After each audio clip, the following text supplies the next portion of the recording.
Are we live? Wait. When did you do the countdown? Monty, you're muted. No. I'm off mute now. Because that's just what the StreamYard wanted to do, bro. So that's what the StreamYard gods wanted us to do. If you want me to play the intro, I can play the intro just to give us that normal feel, you know. Let this be our blooper. Hit that countdown. You want the countdown? Okay. Hit the countdown.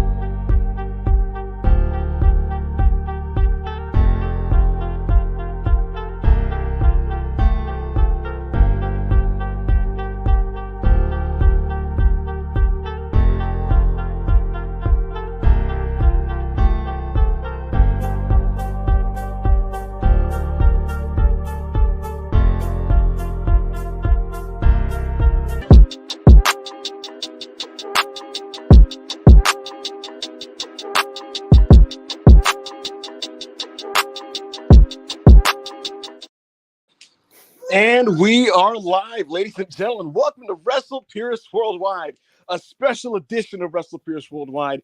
I'm your host, Ibu of WrestlePurists, better known to many of you guys as Backup Hangman. And I'm joined as usual by Montel WP, the boss man, the chairman of WrestlePurists. Folks, fret not. Anna will be joining us very shortly. Anna will be here very, very, very soon. And on tonight's episode of Worldwide, we will be talking about AEW All In London 2024. All In is in the books. Happened yesterday afternoon for us Americans here. And we're going to talk about the show in full, top to bottom, give our thoughts, our analysis, some background information, and everything else in between. So make sure to like the video, comment, subscribe, send us super chats because, listen, man, the wrestling world doesn't stop. It doesn't sleep. It continues to move. So much is going on. Any question you guys have, I will do my best to answer it. So feel free to send super chats asking questions, or just give us your thoughts on All In, or give us your thoughts on whatever else you have to share in pro wrestling. But with that said, Monty, how are you doing today? We started the video perfectly. We were obviously on time. There was no botches here. There was no clunky cold open. Smooth as always ever, brother. How you doing? Yeah, no botches around here. We don't do that in this territory. Yeah, we're too professional. You know, we've got good agents that look after these things, you know. So nobody saw that. And we'll edit it out in post-production, you know. But anyway, I'm doing good, man. All In, I really enjoyed it. I did enjoy All In. Of course, there's big moments that we're going to get into. And, yeah, man, I'm feeling good to start the week, you know, feeling fresh off the back of All In. It's good times. Well, I'm happy for you, Monty. I'm happy for you. I also was a big fan of the show. We will get into it very, very shortly. But again, guys, make sure to like the video, comment, super chat, subscribe. Yeah, man, I the reason I told people, you know, feel free to ask questions because I'm in a position where I can't necessarily break any stories right now. I feel like the best way to describe it, Monty, is the black SUVs are surrounding me. However, I am a man of the people, Monty. I've always been a man of the people. Always. You know what I mean? I've never been about kowtowing and bowing to the always find a way around the NDAs, you know. Exactly, you know. So what I can do, you can ask me questions, and I can make movements with my eyes, and you can figure the rest out. But again, feel free to ask whatever you want to ask me. We'll get into all of your super chats. This will be an interactive show while also being immersive. We apologize for the lateness, but as you know, with WrestlePurists rules, a 30-minute early start time means we just start on time. So it's 6 p.m. and we're ready to go. Let's go right into the super chats, Monty. Yeah, let's do it. Starting off with the super chat, whose name I will never say, with $4.99. Appreciate you as always. I know Sol Ruka gets most of the hype, but I believe Jada Parker is truly the one. Green in ring, but personalities like her don't grow on trees. What do you think, Ibu? I'm a big fan of Jada Parker, and I don't know if she's ready for the spot that she's about to have on this NXT show. Like, that's this weekend, right? Yes. Yeah, so she's facing Roxanne Perez at No Mercy, and I don't know if she's quite ready for that. But I've enjoyed most of these Roxanne title defenses on pay-per-view, and I do like Jada Parker. So if she can rise to the occasion and have the best match of her career, that'd be great. So I hope it's great because I know what match won't be great, and that's Ethan Page and Joe Hendry. So Bryan Danielson versus Swerve Strickland, that will not be. But yeah, Jada Parker, I like her quite a lot. You know, it's good that they touch on the personality because yeah, she's super charismatic, man, and she's kind of taken to being like a wrestling TV personality, like a fish to water. So she's really good. As far as her being the one in NXT, I'm not sure about that, although I am a fan of hers. I think the Roxanne match will be good because Roxanne's just she has very good IQ when it comes to like putting matches together, and the way she asserts herself as a heel as well since the heel turn the past few months has been really impressive. And I think Jada brings a good grit to her work. Like you said in the super chat, she's green, but I think she's on her way. I do think she's on her way. So we'll see how that one goes. Black Yakuza 94 $2. Appreciate you as always. That main event did unholy things to my body. I was releasing a series of very profane tweets during that main event. I was getting quite explicit, unfortunately, but listen, man, this is a business of emotion, Monty, and at the end of the day, Bryan Danielson, he just makes you feel, you know, he moves you. I hear that. He was just selling for half of it, and I was like, just power through, Bryan. As Jim Ross is like, Daniel Bryan can't take any more of this. Daniel. JR got lost in the match for like a 10-minute stretch at one point, so you know, didn't say a word for like 5 minutes. He called him like 5 different things, and none of them were Bryan Danielson. Daniel Bryanson, or whatever it is. Yeah. Oh my god, he called him Daniels. I was like, what? Beast. I love JR. Anyway, and that's Assault and $2. Appreciate it as always. They looked better. I think it's meant to say that looked better than last year's visually, in my opinion. Of course, looking about All In. I thought All In looked good last year. Yeah, I was going to say, I thought All In looked really good. I liked how, you know, there was 80,000 people in there, so they're not doing like the big setup and that. It was kind of cool, just like the whole volume of it. And of course, there was still volume with 50,000 people in Wembley Stadium, but you could tell it wasn't as full as last year.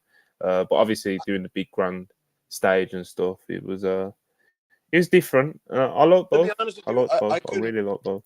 I couldn't tell that the attendance was different, and I thought that's actually the biggest thumbs up I could give the production team. It wasn't like blatant, like, oh my god, you know. No, but I think not at all. From my experience last year, especially like being there, like there was something to just like wow, like Wembley is full, you know. I don't know. Austin Kinkle, $2. Will there be anything else added to Berlin? I'm 4 matches sure. at the moment, is it now? No, it's 5. 5? It's 5. 5. It was actually on the WrestlePurists Raw review where I revealed what the 5th match was going to be, which was Jade and Bianca versus the Unholy Union. So that's at 5 matches. And will there be anything added? I'm not sure, but I'm leaning towards no. Yeah, with these short cards, you do kind of wish that at the buzzer, Triple H just says, like, you know, fuck it, let's get Ilya on there, you know. Yeah, like like Tony Khan does that thing like last week where he just like adds like 2-3 more things that are like really cool, and Hunter doesn't really do that. They're doing 3 matches in Berlin on this Go Home SmackDown that look pretty good. But like they're doing Andrade Mello, they're doing LA Knight versus a mystery opponent, and they're doing Nia Jackson meeting him in a street fight. But that's for SmackDown in Berlin. Darren Walker, £2. Appreciate you as always. Anna, did you enjoy? We'll wait till she gets here. She should be here in like very soon, 45 minutes, something like that. You know, so I'll save that, Darren. I'll save that one. But appreciate you, Ned Pepper, $4.99. Can we be honest about Mone in 2024? This is the worst push act on US TV, and she can't go at an adequate level post injury. Take the kiddie gloves off. What the hell are you talking about? I was gonna say very, very critical. I don't agree, to be honest. What the hell? How could you call Mercedes Moné the worst push wrestler on TV when Solo Sikoa's on TV?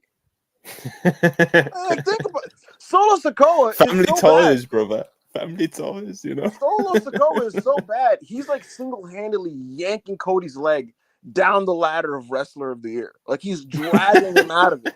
Like he will refuse to allow him to win this thing. Like, he's like, Swerve just emerging. Swerve is just shooting up like a supernova, like a rocket. And this guy Solo is just yanking Cody's body and scratching at the Bryan's legs. just won the world title. Just dragging him down. Like, Solo Sikoa's the worst wrestler. And as for Mercedes Moné, she has yet to have a vintage, oh my God, that's the GOAT performance post-injury. But what she has not been is bad. I think she's been good. And I would not put the Britt Baker match on her when it comes to blame. Like, I don't know how anybody could watch. I don't know anybody could watch that match and go, yeah, it's time for a conversation about Moné. It's like, no, like, what are you talking about? It's kind of ridiculous, to be fair. It's ridiculous. I agree. But you know, but also Sonya Deville is on TV. Like, what? Yeah, like I said, it's kind of ridiculous, but I do also agree in the sense that she hasn't had her like iconic. That's why she's the GOAT performance, right? You know, since she's came back just yet. So she's had some good performances, like the Victoria match at Forbidden Door. It was good. I think her best match was the Willow match off the top of my head. Yeah, probably. I think her best. And the best match since she's left WWE was probably either that or the one that she had with Kyrie. It's definitely Kyrie, yeah. That Kyrie match was phenomenal. Yeah, it's excellent. I really like the Willow one as well. I was loving her Stardom stuff in 2023. And her just like her Stardom stuff, her New Japan adjacent Bushi Road stuff, all that stuff last year. Okay. Darren Walker, £5. Jeff Jarrett needs to beat Jack Perry at the end of the year. What a babyface he is now. Wembley sure did love him. They did love him. I don't know if I agree with that though, brother. Darren Walker is just Darren's just an interesting guy, but I'll tell you what, that actually would be a dynamic that would probably work. Jack Perry feels like he's destined to just fight old men that you want to cheer, you know? That feels like his fate. This sword is the proof that I have lived for 99. Appreciate you as always. What mid-card are they trying to heat up with that tournament lineup? R.I.P. Psycho Sid, Bryan forever and ever. Yeah, this person's referring to the two IC tournament first round matchups this week that look really ass. The unfortunate thing is so before I say this, the unfortunate thing is the majority of the Raw roster is in Europe right now, and so that's kind of why these matches suck. But the matches the first one's okay, the second one's not good. The first one is it's Pete Dunne versus Xavier Woods versus Miz, and then the second one, there's going to be 4 first round matchups. The second one is Karrion Kross versus Jey Uso versus Kofi Kingston. So the first one could be good. Depending on how... Yes, it could. But people, when they hear this tournament, they're looking for Ilya Dragunov and Kaiser and Sheamus. And of course. Yeah. You know what I mean? Thankfully, I expect all those names next week. But if it was just me, I would just do 1v1 matches, and I would just wait until everybody's there instead of starting the tournament on a night where people aren't at TV. It's kind of dumb if you ask me. But nevertheless, you're going to get 4 3-ways. And then once you get to the second round, you'll get singles matches, and then so on and so forth. All right. Bro, 199. Any updates on why Jay White wasn't in the Gauntlet? Well, there was the update from Fight for Select before All In, saying that, you know, he was at AEW TV recently, he got checked up, and he was unfortunately not cleared yet, but things are looking promising. He was discussed for the Gauntlet. Obviously, he wasn't cleared in time from the sounds of things. So, he is recovering. It seems like he'll be back somewhat soon, but just not in time for Wembley, which is obviously super unfortunate for him because, you know, he wouldn't want to be on Wembley, you know. Once he's cleared, the upcoming feud they have planned for him is going to be pretty significant. It'll be probably his most major and pushed feud since the MJF stuff a year ago. Let's hope he goes a lot better than that.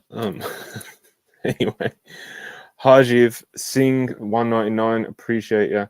Danielson versus Marks at Wrestle Dream ? I can't answer that question. Bro 199, Britt Baker, it's over. I don't know what we're gonna do, man. You gotta figure it out. Back to the drawing board. Yeah, you really do. Like, you gotta. I don't know. I don't We'll know. get to it. Yeah. Yuzura Heart, $10. Appreciate you as always. How much does match quality actually impact someone's push? Some people disappointed last night. Will they be downcycled going to all out / Grand Slam / Full Gear, or vice versa for those who impressed? Everything's case by case, isn't it? There was a time when match quality really did impact your push. Now it's more so your commitment and your attitude and conduct. AEW now is really big on conduct and attitude, but more than that, it's very much of energy right now of are you a stand-up guy? Are you transparent with your motivations? And are you in it for you, or are you in it for AEW? And so that kind of extends to where if you're seen as somebody who doesn't particularly care what happens to the promotion or how good AEW does, and you're not committed to being a team player, the creative team will pretty much go, well, then fuck you, and we don't want to invest in you. And that's kind of the situation right now with AEW wrestlers. Showtime Spurs, $5. Nigel coming out to fucking in the bushes the day Oasis reforms. I love AEW. It's awesome. Nigel, that was special, bro. Like, we're gonna get to that, but that was very special. God bless. Our very own Jamie Ross got a big tweet. He got his, I think he's got one of his first ever bangers on Twitter, tweeting about Nigel being the big debut of the day Oasis reforms. Anyway, SMG, $5. Appreciate you as always. Are there any plans for more Nigel matches, and how did you guys think he looked during the Gauntlet? I thought he looked good. He kind of looked like Dijak, hilariously, but I thought he looked good. Was really happy to see him. Match, bro. And to answer your question, I think that was not the last time we saw Nigel McGuinness wrestle. We're getting that Brian match, man. Like, we just are, bro. You know? Shut the fuck up. Darren Walker, £5. JBL in GCW. If we get JBL versus Efu, we need Ibu and Joe to review it on Late Night Green. Megan Bain versus Masha Slamovich last night in GCW was awesome too. Well, Darren, I'm glad you enjoyed that. I will not be watching or reviewing JBL versus Effie, but I did watch his appearance in GCW where he did throw those lariats, and he still has a mean clothesline. Man. They still come from hell, brother. You know. Steve Ramirez, $5. Appreciate you. Do you see Jamie Hayter having a TBS or women's title program first? Here's the hope in this Saraya feud is a 2-minute squash. What do you think, Ibo? I don't think Saraya and Jamie Hayter are going to have a full-on feud. In fact, I think the reason. By the way, Monty, do you remember last week when we did the All-In preview? You asked me what was going to happen with Jamie Hayter, and I said it's going to just be an angle, and it'll probably be with Saraya. Well, that's what happened. So, just another one for the good guys here. But will this be a feud? No, it's probably going to be a short television victory. This happened on the pre-show because they're not sure what Saraya's long-term status is going to be in AEW.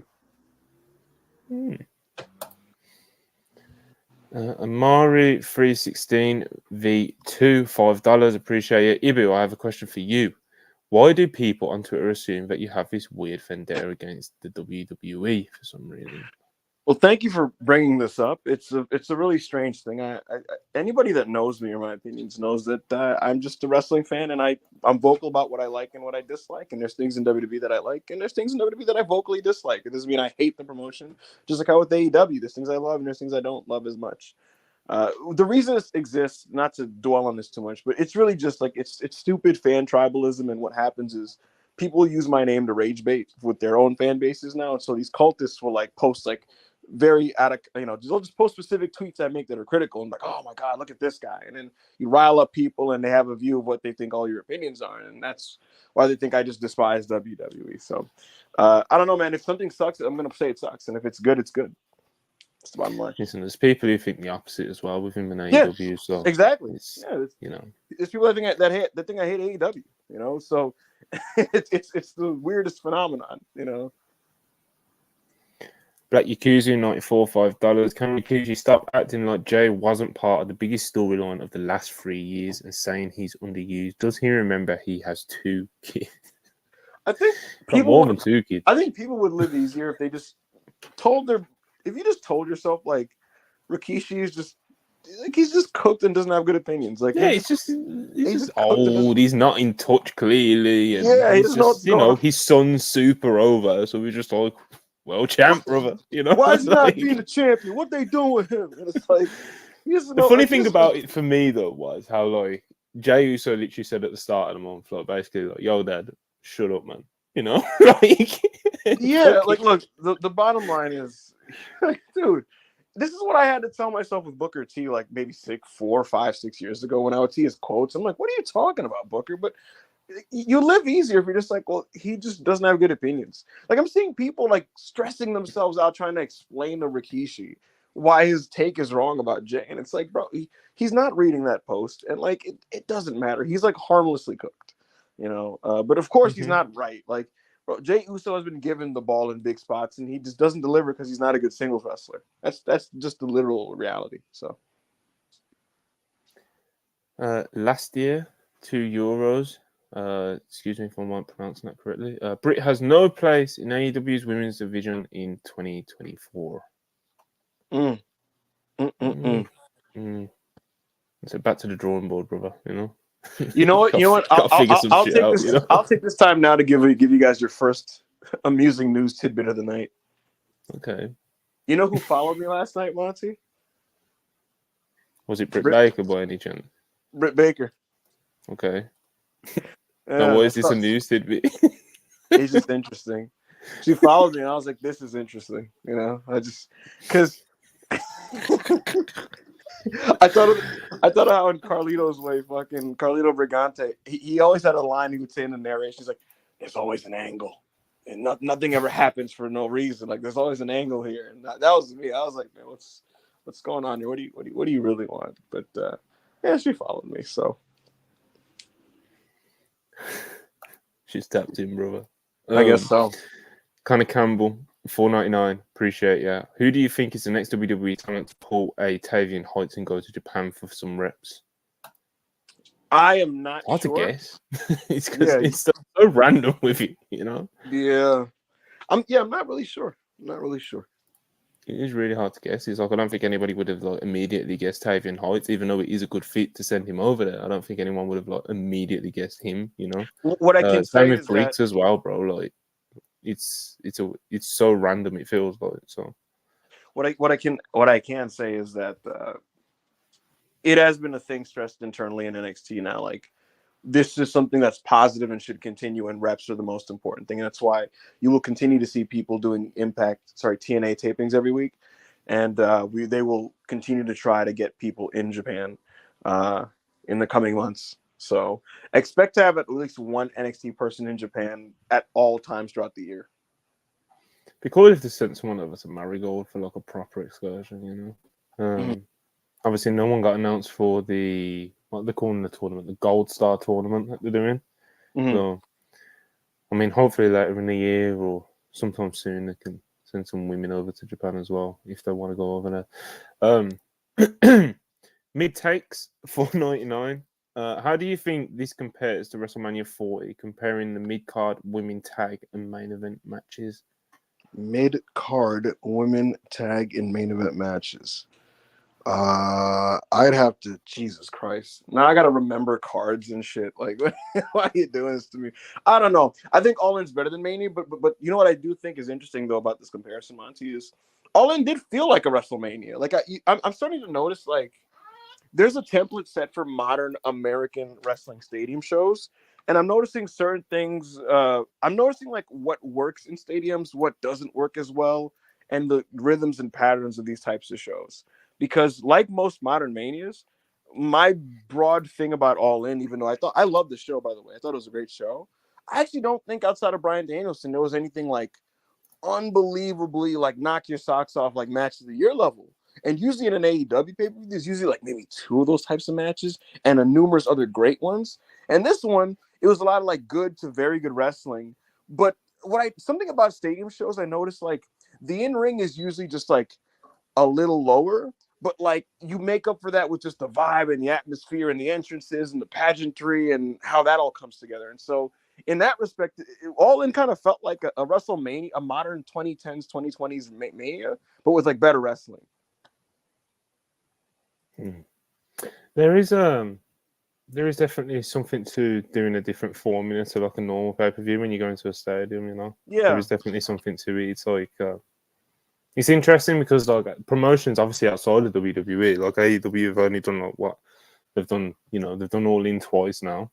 And, you know, Arthur Ashe, it's called Arthur Ashe Stadium, but it's 20K, it's more of an arena, you know. You know, it's kind of trial and error, you know. This was a different setup, Right. different pacing, different types of matches on the show, completely different build to last year as well. And yeah, it just worked, man. I messaged you halfway through the show when there was a few people being quite critical of like a good chunk of like the first half of the show, and I was like, bro, am I bugging or like is this show like I'm having a good time? Like, what's everyone like crying about? Like, listen, the key to a stadium show is to book a crowd pleasing event, and then when it comes to you book a crowd pleasing event, when it comes to the big singles matches, the bottom line is, regardless of what your company's identity is or style, in a stadium, you kind of have to have that kind of like broad-reaching wrestling for the cheap seats, the pops, man. type the of pops, no, the returns, listen. the casino gauntlet, right. But the what I'm type saying of wrestling as you're into, my bad. Yeah, like in a singles match, like you're gonna, even though like AEW has a certain way of doing things with their matches, in a stadium, like the best way to maximize reaction, you have to wrestle for the cheap seats. And so there's gonna be more kind of broad reaching like layouts and stuff like that with big reactions, set pieces, trying to get the fans involved with your comeback, things of that nature. The best example of this is MJF and Will Ospreay, who worked very much a match for a stadium. It was bombastic. Yes. It was loud. It was so that the guy at the very, very top, the guy at the top knows exactly what Max is doing, even if you can't hear him. So things like that. And so because of that, and same thing with like kind of how Brian was kind of like being very dramatic in the main event, it may draw correlations to some people. You know, most people wouldn't care, but like some people would be like, this is kind of WWE-ish in that type of way. But realistically, it's just that's what works in like an American wrestling stadium show. Even though it's in the UK, but yeah, you know what I mean. But yeah, yeah. Haji Singh 199. Appreciate you again. How much of All In do you think Hunter watched? As of right now, probably like the main key stuff. He definitely saw the Casino Gauntlet and the MJF match in the main event. I'd imagine by the end of the week he'll watch the whole show.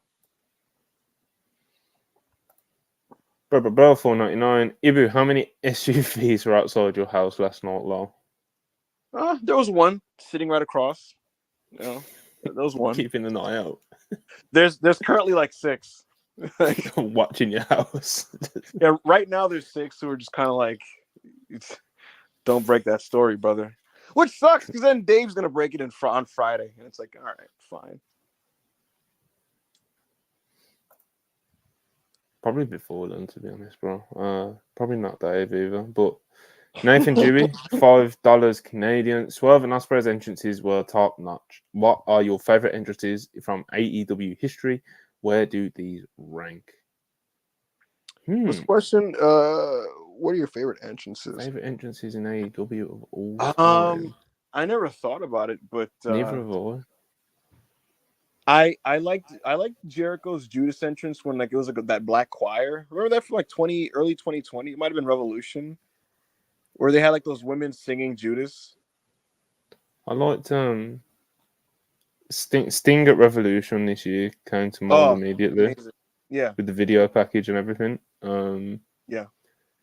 Hangman when he was about to win the title.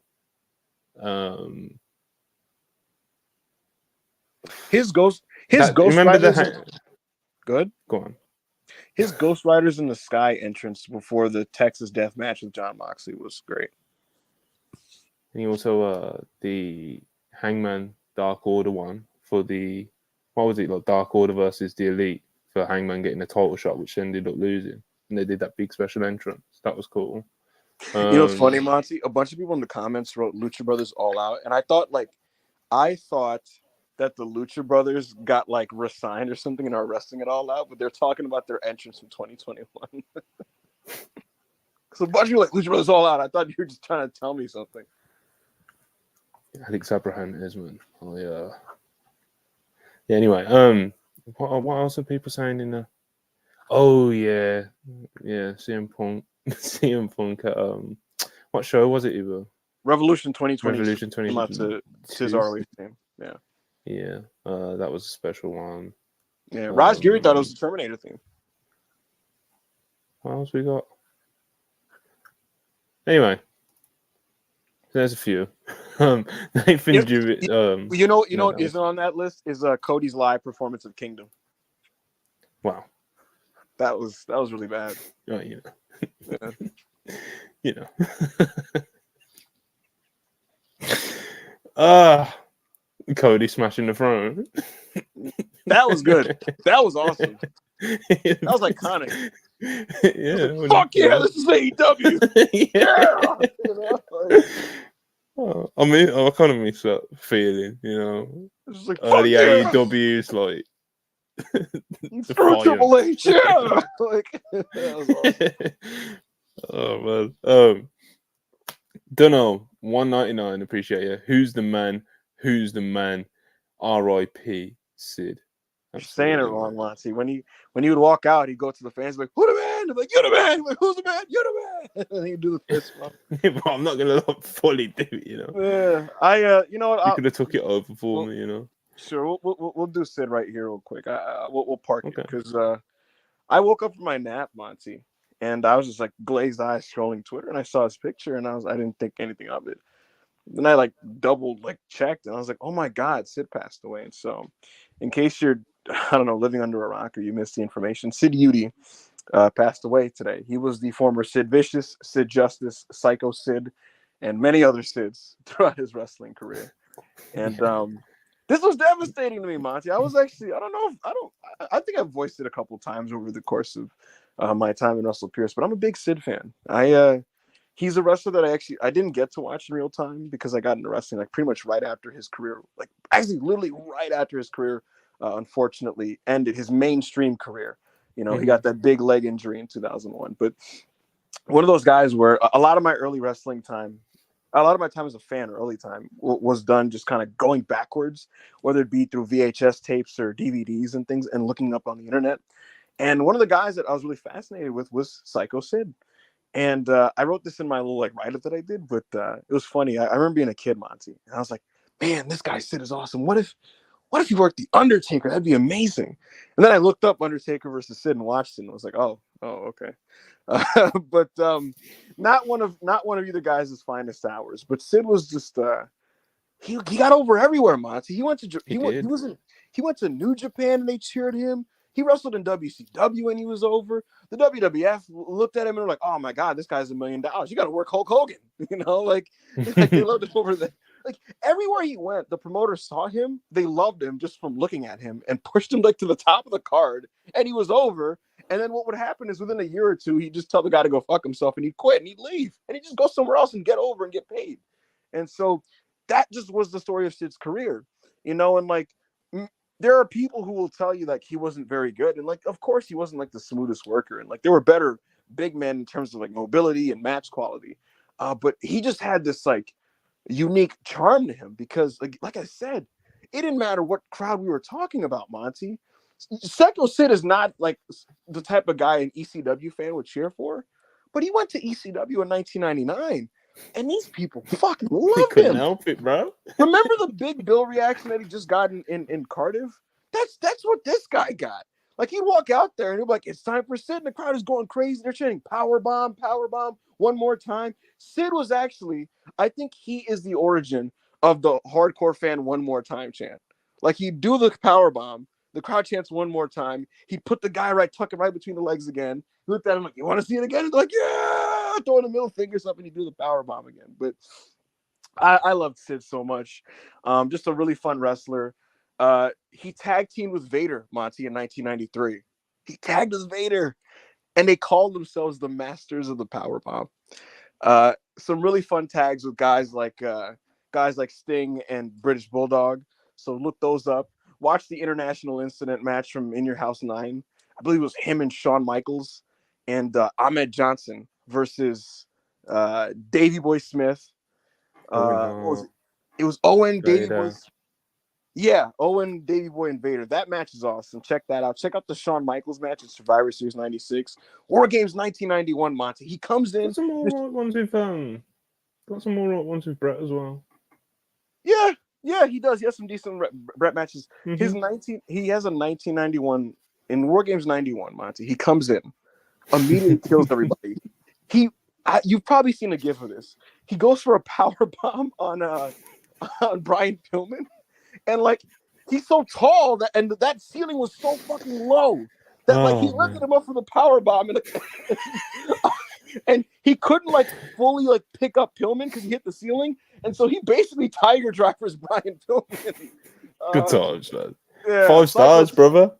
Awesome guy. 5 stars, brother. Watch all that, man. Watch it. Don't listen to Cage Match. Watch any match that has Sid and Goldberg in it, whether it be a tag or a singles. Just watch any Goldberg Sid match. It fucking rocks. So rest in peace to one of the most awesome, ironic and unironic big men in wrestling history. Absolutely. I love Sid, man. I do too. He just got you, bro. You know? Yes. He just got you. He reeled you in, you know?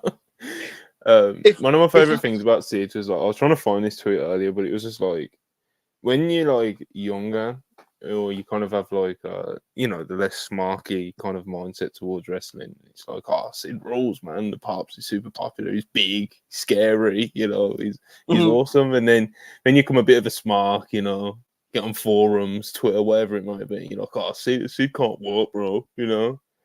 And then you mature a bit more, and then you go full circle, where you're like, Sid fucking rules, you know. What makes it awesome, Monty, is like these smarky fans keep going those environments, and they just cheer him. Look at Survivor Series '96, Monty. Shawn Michaels had been champion since Mania 12. The boyhood dream comes true. He beats Bret Hart in the Iron Man match. He goes into to Madison Square Garden, and he's the good guy with Jose Lothario, and Sid's the bad guy.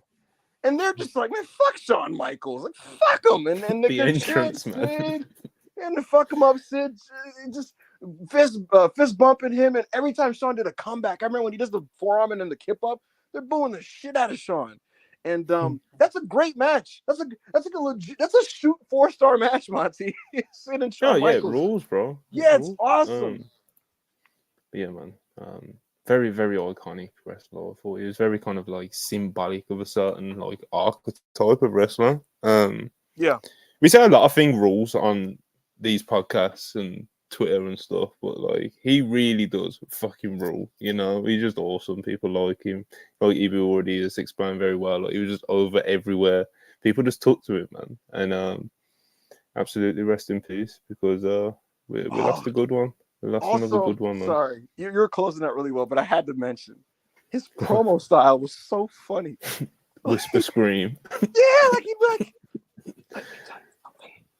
I am the master, the ruler, and tonight, Shawn Michaels, I will powerbomb you and take you out because I am Sid, the ruler." And you're like, "What the fuck?" And it'll be like Michael Hayes is like, "I'm Doc Hendricks, back to you, JR."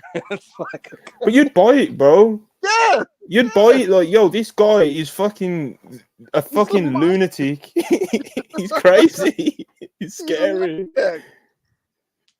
He's fucking. His veins are popping out his head. He's sweating like crazy. He's fucking spitting everywhere. He's got that look in his eyes. You know, Sid ruled, man. Sid rules. I love Sid, man. Every time Hogan was in the territory every time Hogan was in the territory with that guy, he'd go to the booker like, "You got to turn him heel, brother. We got to work together, brother. We got to do a program, brother." So, yeah, rest in peace. I love Sid. Me too. Sid fans at WrestlePurists. But yeah, rest in peace. Vinny May, 199. All out card predictions and or scoops. Okay. Hangman Swerve. Well, Hangman Swerve is going to be there. And you know what, guys? This is your first scoop of the night. Your first scoop of the night. Or maybe second. Depends on how much you gave a fuck about Britt Baker following me. But that's not a scoop, bro. Scoop. What are wrestling fans meant to do with that information? Well, there's actually a lot of things you can infer from her following me, I think. I think it's a strategic follow, man. Well, I don't know, bro. Okay, anyway. She might have seen something. But anyway, So Hangman Page versus Swerve is going to happen at this show, right? And the creative reasoning for why he got involved in the main event of All In was because if you couldn't tell this for the idiots, I don't know how many of these idiots are part of our audience, but just for the layman, he was not in Swerve's radar this whole time. Hangman's obsessed with him, but Swerve doesn't care because he's the champion. But now he's forced himself to be on his radar. And so he is. And it's going to get real dark, folks. It's going to get real dark. It's going to get real violent. And AEW is not going to want to have anything to do with this match. They're going to want to have their hands clean of this match, Monty. They want to wipe their hands clean of this match. In fact, they won't even want to sanction it. The commission won't allow it. No. As for elsewhere on the card, Will Ospreay is going to face Pac. I expected this, so that one's going to happen. Willow Nightingale and Chris Statlander are going to have a match on the show, Monty. I don't know if it'll be on this show, but Grizzled Young Veterans' next imminent direction is not Young Bucks, it's FTR. The Young Bucks, yeah. Go ahead. That one, I can't lie. I don't care. That's one of those. If it's on pay-per-view, great. If it's a collision main event, great. You just want to watch it. I need some of that. Absolutely. So you can expect that one. Just imminently. That could be a TV match, but you can expect that imminently. And I'll say this. They may do MJF and Garcia in Chicago.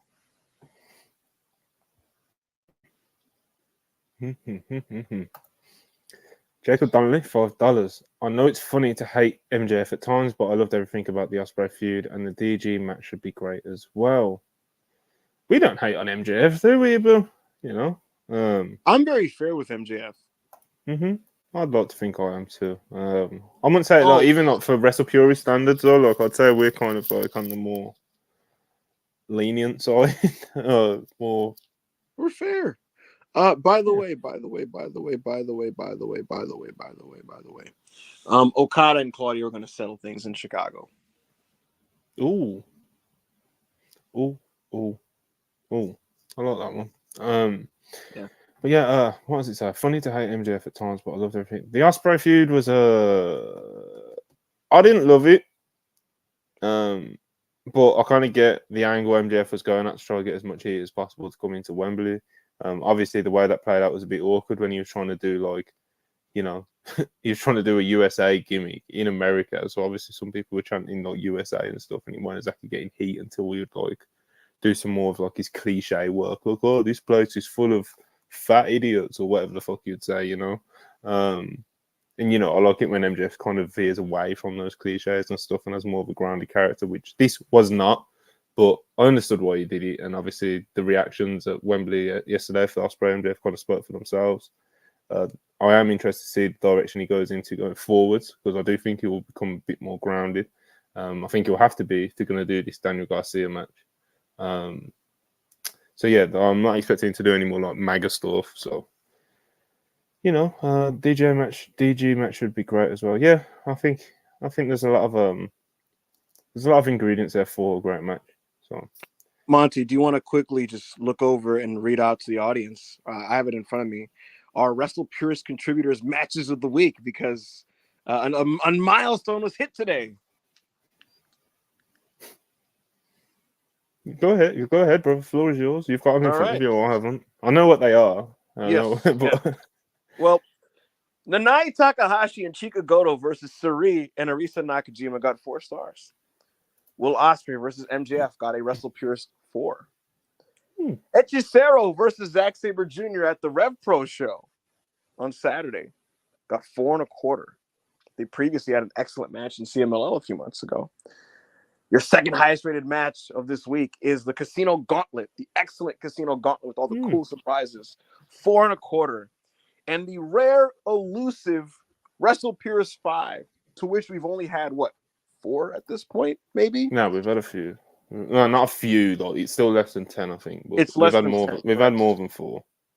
We've had definitely way more than 4. Right. Because there's not a lot of people. That's the point Ibu's making. All right. Yes, it's prestigious. It's novel. You basically need the entire panel to give it 5 stars, essentially. To be completely honest with you, Swerve Strickland and Bryan Danielson got 5 stars from WrestlePurists. That's like a Dave 7. Folks. Yeah, I think that's about right. Because Dave 7 is like what he would give a 5 in 1991. You know, so like Dave's became so like jaded with his ratings that I don't know. We're not doing Dave rated discourse, but yeah, WrestlePurist ratings are very prestigious, strict. You know, and you know what, Monty? Swerve Strickland now has 2 WrestlePurist 5s. Texas Death, I'm assuming. Is Texas Death the one with the blood drinking? Because that's the one that got the 5. Yes, that's Texas Death. Yeah. And he staples himself and shit. Yeah. 2 5s from Swerve Strickland. That was a very unique viewing experience, you know. If you watch that live, you'll never forget that match. Or Texas Death. Nope. Ever. Nope. Bam, $2. Back up. Are you getting on the train? What train is Bam talking about? I don't know, Ibu. I don't know what he's talking about. The train to Queens, New York? Because someone wants to kill me. I don't know if that's going to happen. Oh, bro. It popped me so much to bring that to your attention.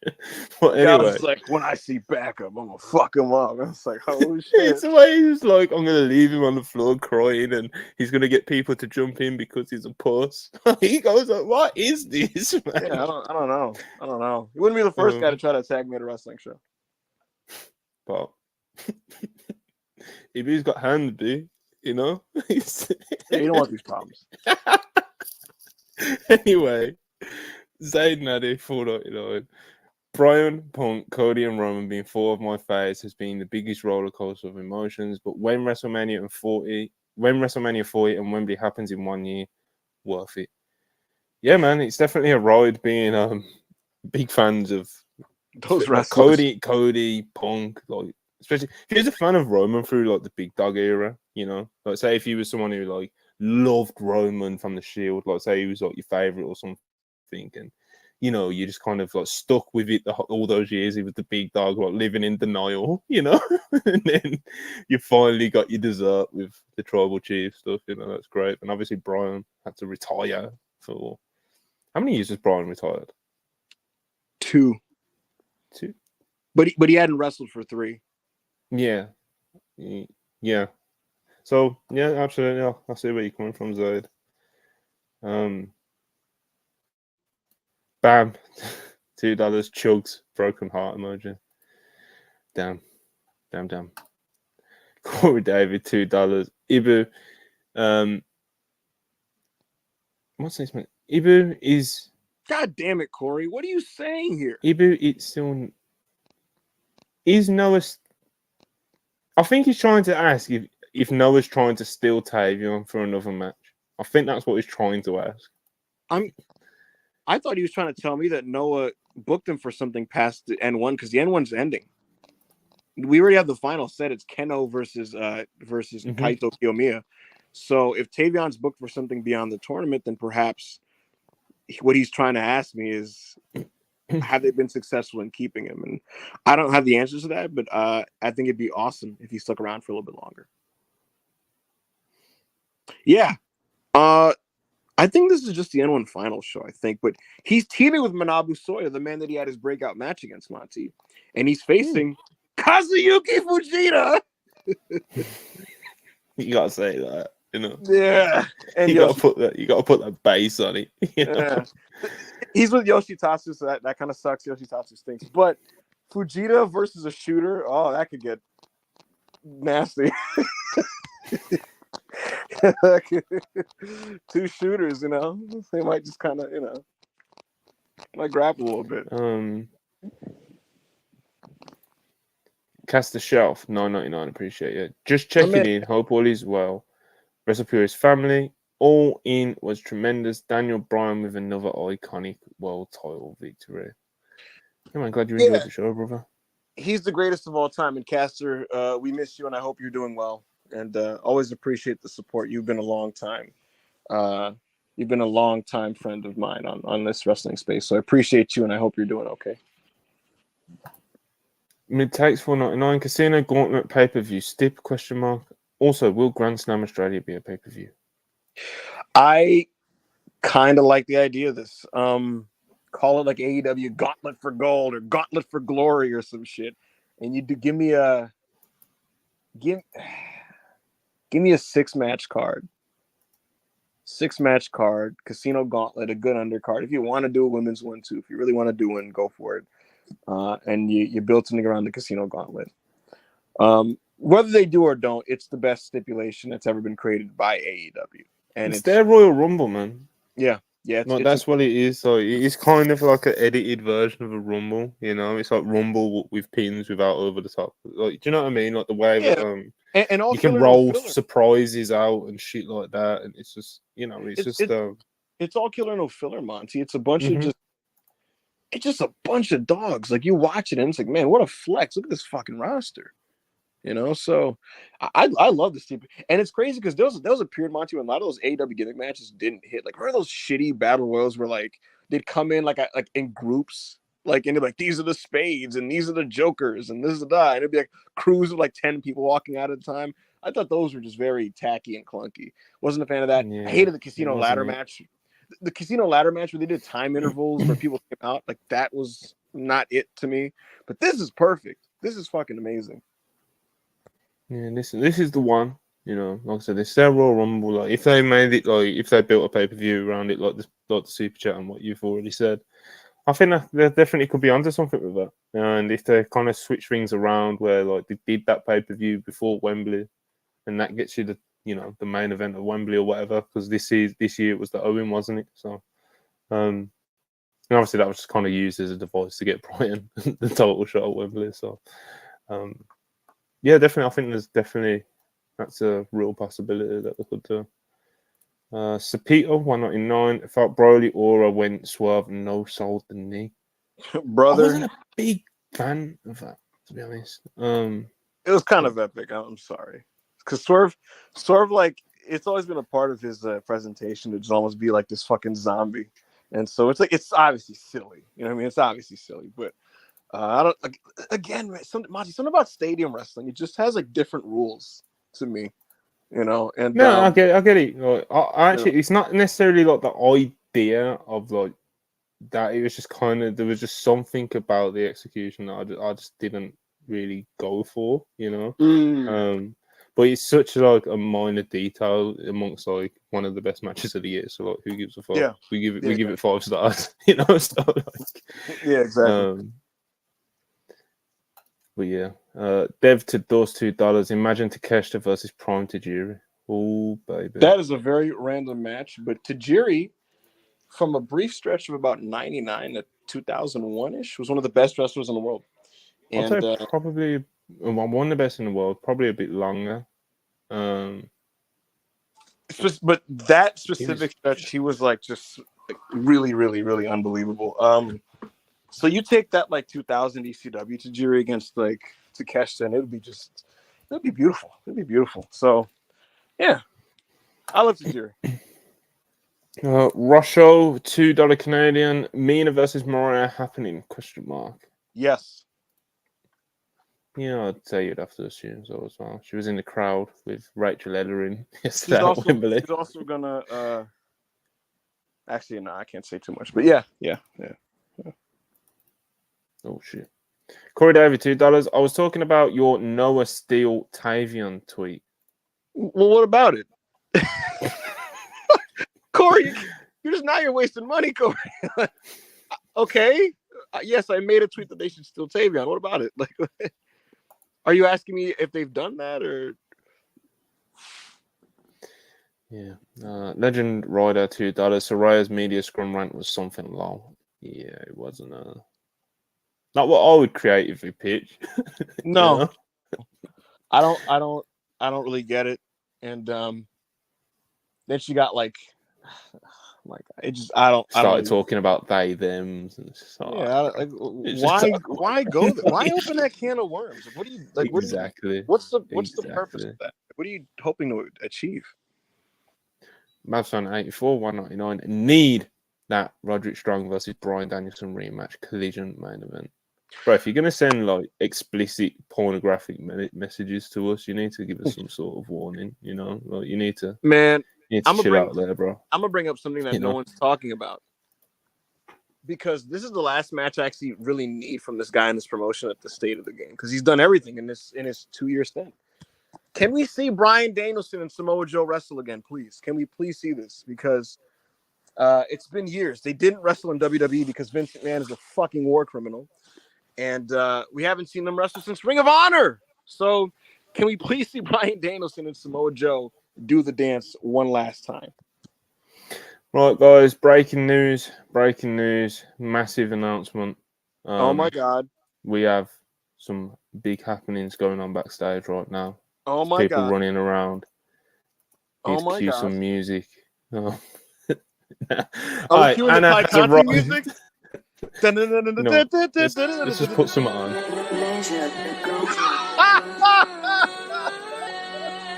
That's right. All right, let's get this out.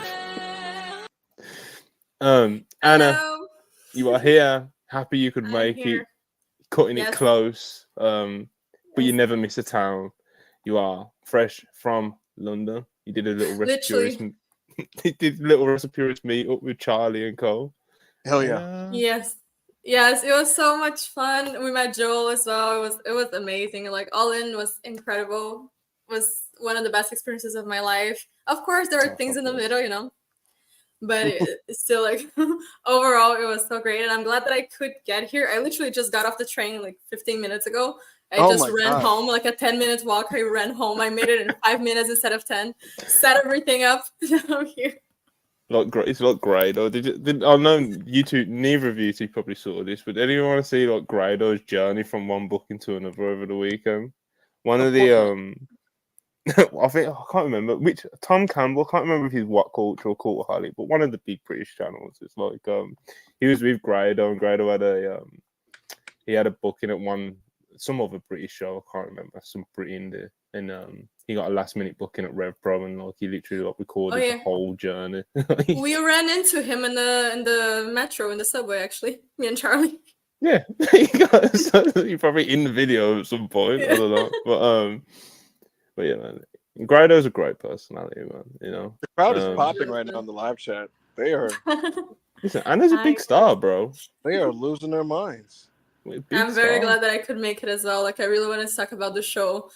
And Rev Pro as well was great, but like All In was just it was such a great experience. He said it was one of the best experiences of your life, so it really was.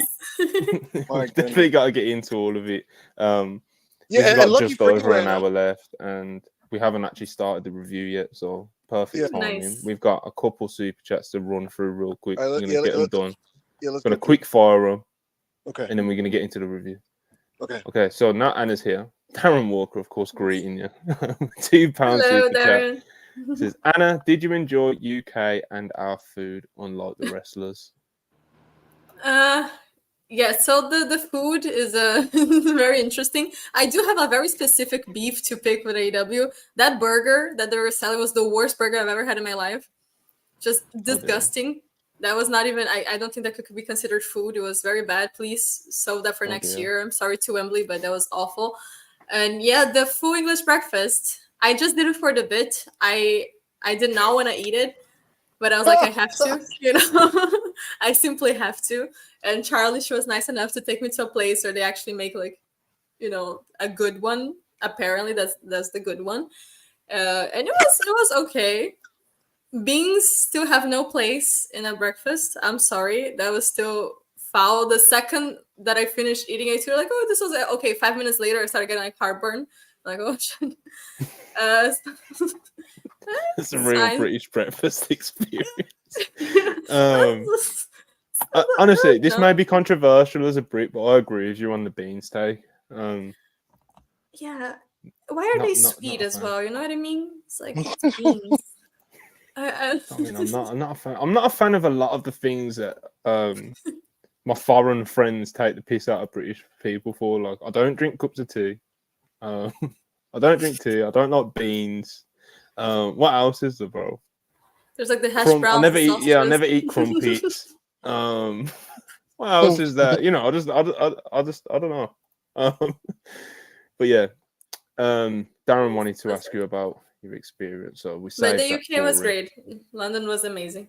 All right, SMG $5. The last two casino gauntlets have been fantastic, but do you guys worry about them overusing the match?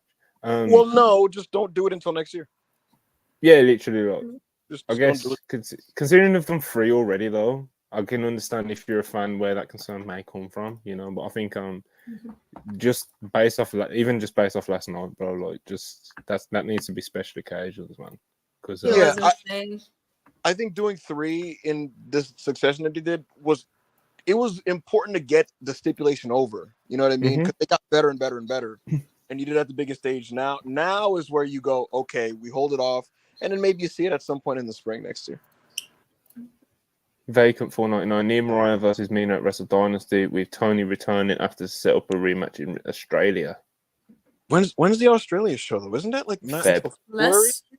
Oh. Why would wait Wrestle Dynasty? That's see, I thought I read Wrestle Dynasty as Wrestle Dream. I'm sorry. Okay, never mind. This is fine. I think you're gonna see Mariah Mina sooner than Wrestle Dynasty though. Yeah. Corey David $2. Y'all think Oba retaining? I think Tony might win. Tony I think D'Angelo Oba's gonna beating Oba retain. Femi would fucking suck. That would Monty would crash out live. That would be. Yeah, I'd crash out live, and I don't even care. bro, I don't want him to be. I don't look at anybody on the NXT roster and think, oh yeah, he should be Oba Femi. Like he should be the one to take the North American title off him. I think genuinely, like looking at the roster at the moment and kind of trajectories of people, I would literally have him relinquish it and just move on to the world title scene. But that's me. I'd have. There you go. Was that the last super chat? Two more. Brother 499. This is for a clear out for Anna. I told you so on DMD. Hold on. I'm gonna put my hand up. Anna, treat this as the preview tag for a 1v1. You know, in Puro we had the preview tag before the. Let this be the preview tag version of this rant. Because we're gonna cover this match. Go for it. Mm-hmm. You know, I was called. Yeah. I was called a hater. You know, I had people like coming for me saying, "No, Britt, she's a draw. She's great." You know, like I'm just hating on her too much. DMD, she's actually like she should have that spot. You know, she's an OG. She's been there since the beginning. She had good matches, and I would just say that I'm just very happy to be proven right. It's been 4 years that I've been just telling everyone, "Hey guys, she's just fucking awful," and no one believed me. So you know, I'm just very happy right now. Opening my Twitter yesterday was the cherry on top. I was liking every single hate tweet that I could find, and it's not even hate. I won't call it hate. I'll say it was fair. It was fair criticism. You know, if it was like everyone was just pointing things out as they saw them. So I'm just glad that everyone finally catched up. You know, everyone finally caught up. 4 years, but it's here. It happened. You die in the sun. Yes. Like mid takes 499. I want to let everyone know I climaxed when ZSJ came out. Tajiri versus Super Crazy from 99 is awesome. Pop. Which one are you talking about? They wrestled like 29 times, even though every match of theirs was incredible. Oh, there you go. Berkey 199. Takeshita versus Ricochet. When? Imminently. Pop. All right. Ibu. AEW All In London. Wembley Stadium. Take it away, brother.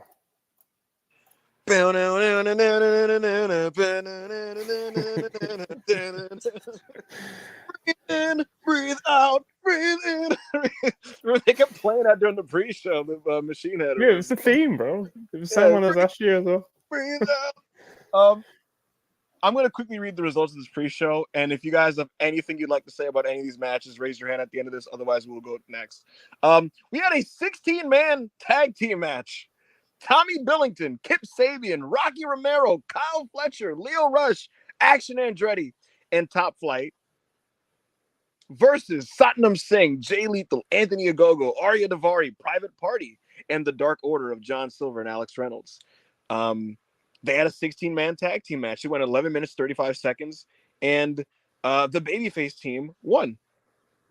We had a mixed tag team match of Willow Nightingale and Tomohiro Ishii versus Chris Statlander and Stokely Hathaway, and the babyfaces won. So because they won, they can choose the stipulation of the CMLL Women's World Championship match between Nightingale and Statlander at All Out, and we'll probably find this out on Dynamite. Right before the show came to a close on the pre-show, though, we got another 10-man tag. This time it was the Von Erichs, Marshall Von Erich, and Ross Von Erich, with Sammy Guevara dressed as Wolverine, Katsuyori Shibata and Dustin Rhodes with Kevin Von Erich versus the Undisputed Kingdom of Matt Taven, Mike Bennett, and the Cage of Agony, Brian Cage, also dressed as Wolverine, and Bishop Khan and Toa Leona. And again, the babyfaces won this match. Do you guys have anything to say about any of the wrestling on the pre-show?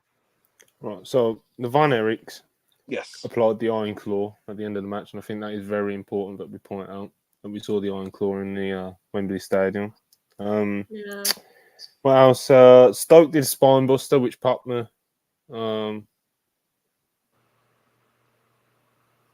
Stoke. What else is there?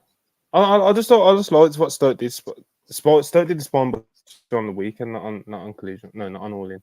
But yeah, Stoke is just. He's just hilarious, man. You know, it's like anytime you see like a match like that booked, you're kind of like, you know. But like Stoke can like make it work whilst also kind of like taking the piss out of himself and just kind of like wrestling within himself, if that makes sense, and just like getting what you're supposed to get out of that, which is like a lot of comedic and just kind of like pops out of it, you know. So I did enjoy that, and I think we obviously have to touch on Swerve signing his new AEW deal as well because that was on the pre-show as well. So Swerve signed a new deal with AEW. Yes, he did. He signed a new deal. He did it right in front of everybody. He was in the process of getting it reworked, and he will be staying in All Elite Wrestling, which is good for him. And also, he is now in the multi-millionaire a year club in pro wrestling. That club is growing now with the money being thrown around in the business. It's not like 6 years ago when there's only maybe 4 millionaires in wrestling. There's many now, but Swerve is making a couple million a year. And good for him. Well deserved. He's the top guy in AEW. He deserved to get his deal reworked, so he got it reworked. And also worth mentioning is Anna, your favorite wrestler, Saraya. She had an angle where she came out with her family, and it was quiet. It was dead. There was not a single sound in the whole stadium. Like, and I saw like her fucking boyfriend's. Sorry, I'll say yes. I can curse now. I saw like her boyfriend's tweet being like, "Oh no, you don't have ears. You didn't listen." I was there. There was not a single sound. She brought out her whole family. Nothing. Crickets. You could hear people just like talking to each other or like breathing. You know, it was dead. They only started making noise when they realised that it was going to be Jamie, and they started chanting for Jamie. You know, yeah. She said something like, "I'm the best women's wrestler to ever come out of the UK," or something along those lines. You know, and the crowd like immediately caught on and started making some noise. So we immediately like everyone around us just started going like Jamie, like we're just like talking to each other like it's Jamie, it has to be Jamie, and then like people just started getting up like slowly, being like, okay, when is it gonna hit? But before that, her whole entrance. Nothing. It was actually really funny.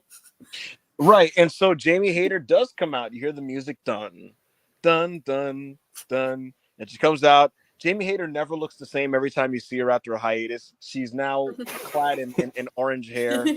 She's coming out there. She's in her full gear, and she makes very quick work of Saraya, and she is now back. As reported by Backup Hangman earlier on this stream. This happened on the pre-show because they weren't sure of Soraya's contract status, and so they don't necessarily want you to remember this actual angle should she leave.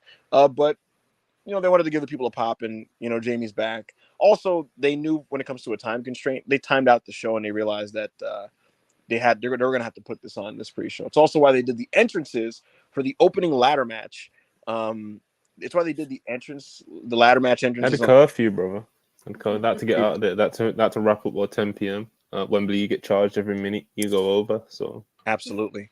But let's get right to that main card then. So we open up and everybody's in the ring, and it's 12 bodies, and it's the AEW Trios World Title Ladder Match. And on the pre-show, Monty, I wasn't super enthused about this. I get bored of ladder matches. We know the deal with these things. But my big worry was, oh my God, is this going to be a mess? There's 12 people.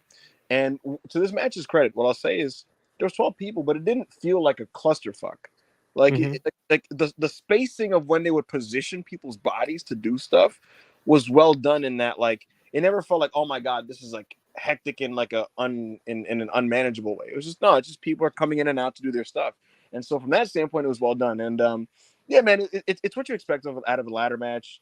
Hot open, the crowd is into it. People work hard, and people are diving off things and catching things. So Wheeler Yuta did a couple topes, which I was like, oh shit, okay, that's how you're coming, Wheeler. So Wheeler Yuta's doing some tope suicidas. Buddy Matthews is doing dives. Everybody's doing dives. Christian Cage still has a turtleneck, and he's doing his thing. So yeah, man, we just got a lot of guys working hard here, trying to have their Wembley moment, so to speak. And this comes to a head where at the finish,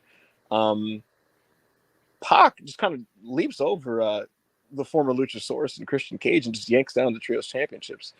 And as I predicted on the preview show, Pac and the BCC were going to win this match because ultimately AEW wanted to give Pac a big moment at Wembley. He was supposed to get it with the Lucha Brothers against the Patriarchy. The Lucha Brothers are not staying, and so they just put him with the BCC and gave it to him anyway. So congratulations to Pac, a man who could not make the show last year because of a serious illness, but he's back this year. He's a Trios champion, and I thought this was good. Is it something that I'm going to consider a classic or even remember in 2 days? Absolutely, positively not. But I do think this was a good opener and a nice way to start the show. What did you think of the Trios title ladder match, Anna? I thought it was pretty fun. I kind of fulfilled what it had to, which is just getting people pumped for the show, like giving people energy. Yeah, it was fun. It was not too busy. It was not a mess. And I was really happy. I was kind of unsure if Pac and the BCC were gonna win because they literally just put them together. But after the pop that, when Pac came out, there was no other way. Like, he had to beat them, And it was great. I think it's a great decision. I'm really curious to see what they're gonna do from now, if they're gonna have an actual reign, or it's just so Pac would have his moment and then they're gonna switch the titles again soon enough. But I would like to see them being champions for a while. I think it's like a nice, like a different thing in the division as well. And I don't know, it was like a fun match. I liked it. It was funny. I don't know. It was okay. What'd you think, Monty?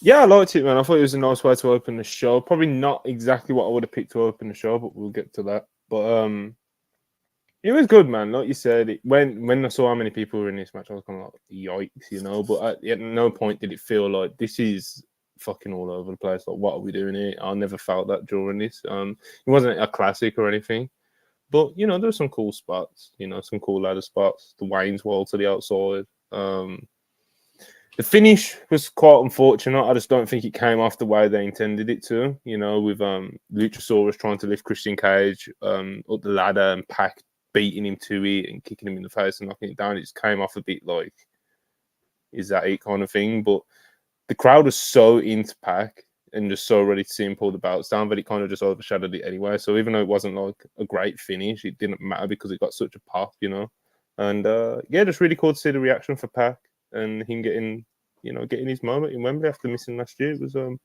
nice to see. And yeah, Claudio, Yuta, Pac, Trios champs. We'll see where they go with that.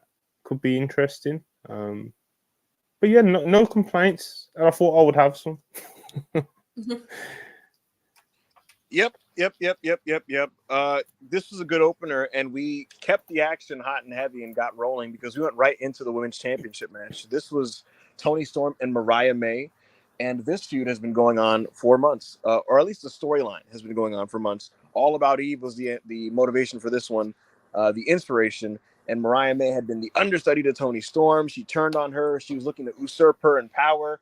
And so she finally turned on Toni after winning the Owen Cup, with the big bloody shoe angle. And now we find ourselves in Wembley Stadium. Toni Storm is, she's scorned, the scorned ex-friend / lover, ? And she wants to get revenge on Mariah May. And this was the second match on the show, and it had a lot of heat. And I thought this had the right tone. The bell rang, and they immediately start punching each other and fighting, and it's very physical and scrappy. And Toni has the taped wrists, so that's the indication that she's ready to fight. They're wearing white, so you're like, oh, is someone gonna bleed here? And we got some blood. We got some color in this match. And Mariah May is not playing any games. She hit her mother. Mm-mm. She slapped her mother. Mm-mm. Oh my God.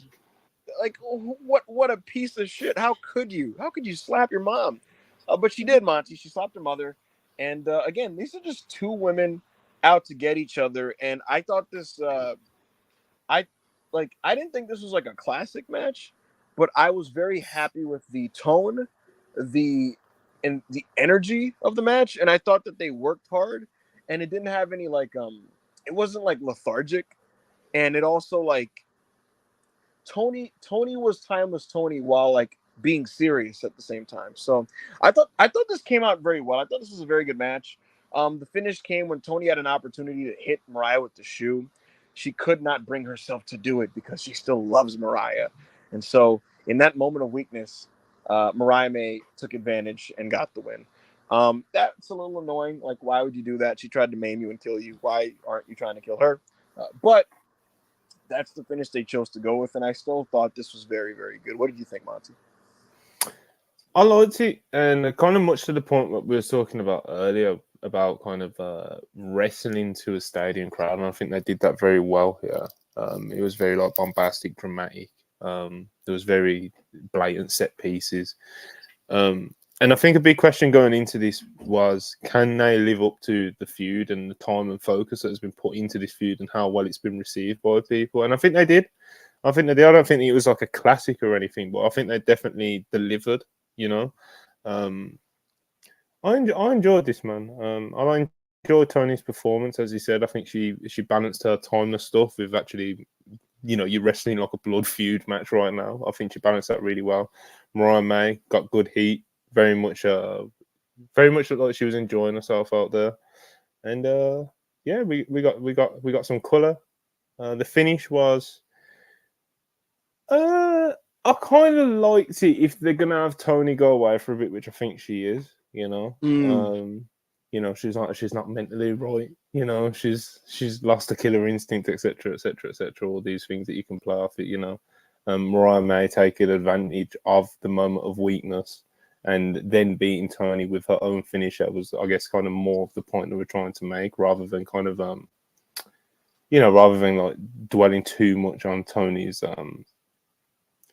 confliction or whatever you want to call it, But yeah, I thought it was a good match. I thought they delivered. I thought they wrestled to the stadium crowd really well. Both had pretty solid performances, and Mariah May is the new champion, wins the world title in Wembley Stadium. Huge moment for her, by far the biggest moment of her career thus far. And I think hopefully the only way is up from here, because there is the big now what question when it comes to Mariah May and what they've got for her. So I'm very interested to see where we go. Yeah, I do got to give AEW kudos for sticking the landing when it comes to going through with the plan that they've made. This end game and end goal was visualized by the promotion the moment they signed her. And so to have a plan and just stick to it and commit to it and execute it all the way through, like we see so many times in wrestling how effective that is. And we saw it here with Mariah May. What did you think of this one, Anna? Did you like this match? I really, really liked it. I was very surprised, in the stadium, because Mariah, she's British, so I was half expecting people to root for her, but they built the story so well, and they built her up as a heel so well that everyone was just rooting for Toni the whole match. I think I was one of the only people screaming for Mariah in the whole stadium. But I think the whole way that they built the match was great. Like you said, it wasn't, like a workhorse kind of match. It's not a 5-star classic in the ring that they did crazy things. but I think they hit all of the marks, and they did everything that they had to do. You know, they delivered exactly what they needed to deliver, which, like, the story I think that they told in the match was great, and you really complemented it and finished well the whole story they've been building up for a year, you know. So I think the pacing was great. I really liked the finish, actually. I think it really matched the whole thing with Tony, and it really shows a lot of her character as well. Like, she can't do that to Mariah because, yeah, she, you know, she kind of created Mariah the way that she is now, and also she still, you know, she still loves Mariah, and it's her protege, so she cannot bring herself to do the same thing, even though Mariah did that to her. I really think was like very well made. I don't know, the whole feud was incredible, and the match really delivered what he had to deliver. You know, I don't think he went under any expectations. I still think they probably have a better one in them when they, and I would assume that a rematch, they would just focus more on the actual match and not in telling the story, because the story is already kind of done. So I do think they can do like better in the ring, but for what it needed to be, it went like all the expectations, you know? I think it was great. And I'm really happy for Mariah. Yeah, like you said, now what? I do hope they have plans for her. I still want, when they have the rematch, I would assume Australia, I still want her to retain. I do not want it to be like a back and forward between her and Tony the whole time. But yeah, I just hope she can have like a good reign now, because we know she can go in the ring. If they just have her having matches every week and defending in every pay-per-view against good wrestlers, I think it can be like a great reign as well. So it was generally like very great. I was very happy with it. Yeah. So Anna, after this, we were treated to a performance by Fozzy. And Fozzy were shown on the entrance stage, like above, like at the top of the little stage thing there. And I was like, okay, all right. They start playing, and it's doom, doom, banana, doom, doom, banana, doom, doom, banana. And then like Jericho walks out, and he's like, Wembley Stadium! Like, fuck! And he just starts singing, and then just singing, and you're like, all right, okay. And he's doing his thing, and he plays himself to the ring, and he's out there with his guys. And then Hook comes, and you get this one camera shot. It's similar to the one that Lee Fitting does for WWE on Monday Night Raw. And it's one take. You see him from behind coming in from backstage, and he comes out. And it's the last chance match for the FTW Championship. If Hook loses this match, he can never challenge for the FTW Championship ever again, as long as Chris Jericho is champion.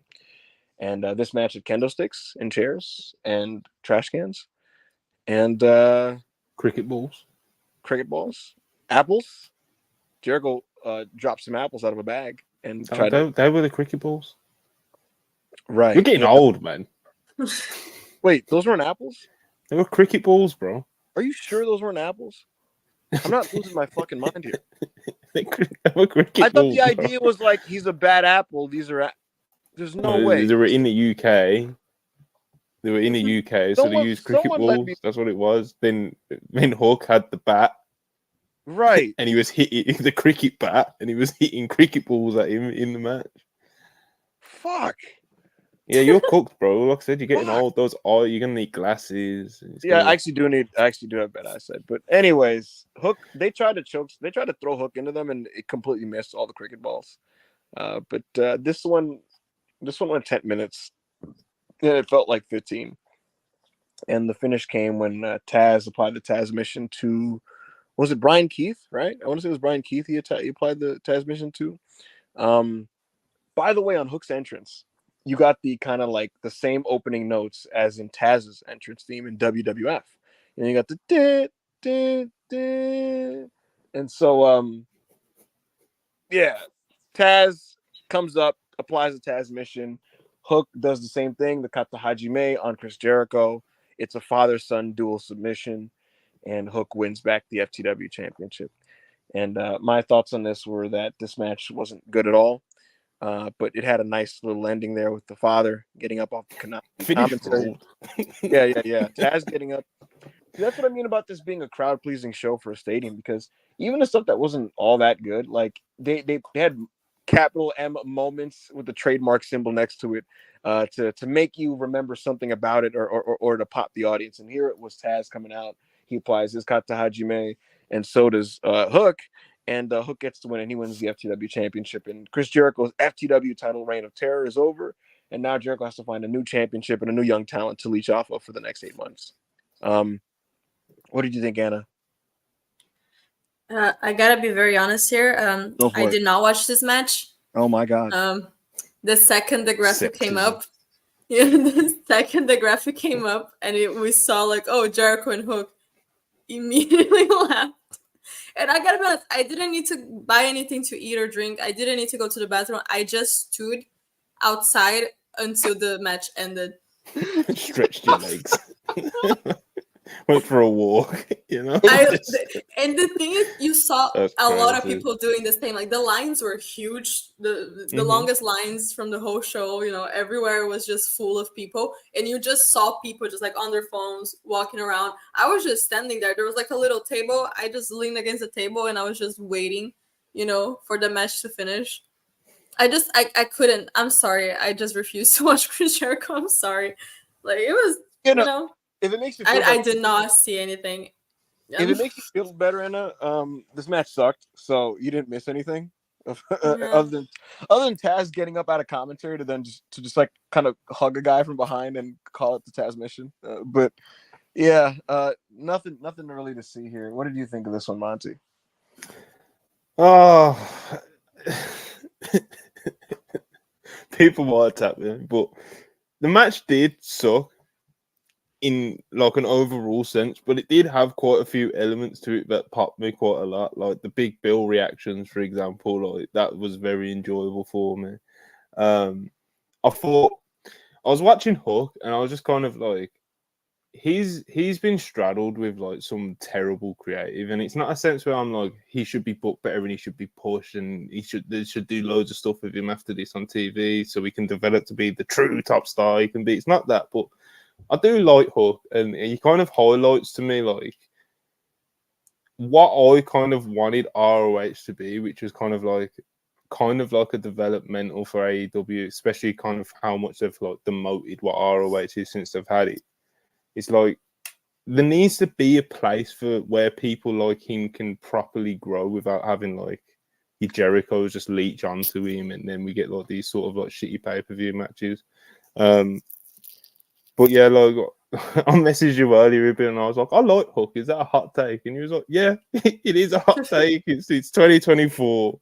I need to let it go. But obviously, I'm not saying that he should be pushed or anything like that. It's just I do kind of like him. I just think it's kind of unfortunate a lot of the stuff that he's had to do, and I don't think it's anything that someone as like green as he was when he first came onto the scene and start of his career, like kind of they haven't like nurtured him properly, you know. And again, keep stressing this, I'm not saying that he should be all over Dynamite or on Collision in like these big featured feuds, but I just don't think they've done right by him in terms of like developing him as someone who obviously they saw potential in once upon a time. And I'm sure they still do, but yeah, like I said, the finish ruled as well. And even though the match was like shitty in terms of like, because every Jericho match is like him trying to prove to us that he can still do like his fucking cruiserweight moveset, bro. Like, I don't need to see Jericho diving in the air to hit a code breaker or that fucking clunky, awful lion salt that he still does, bro. Like,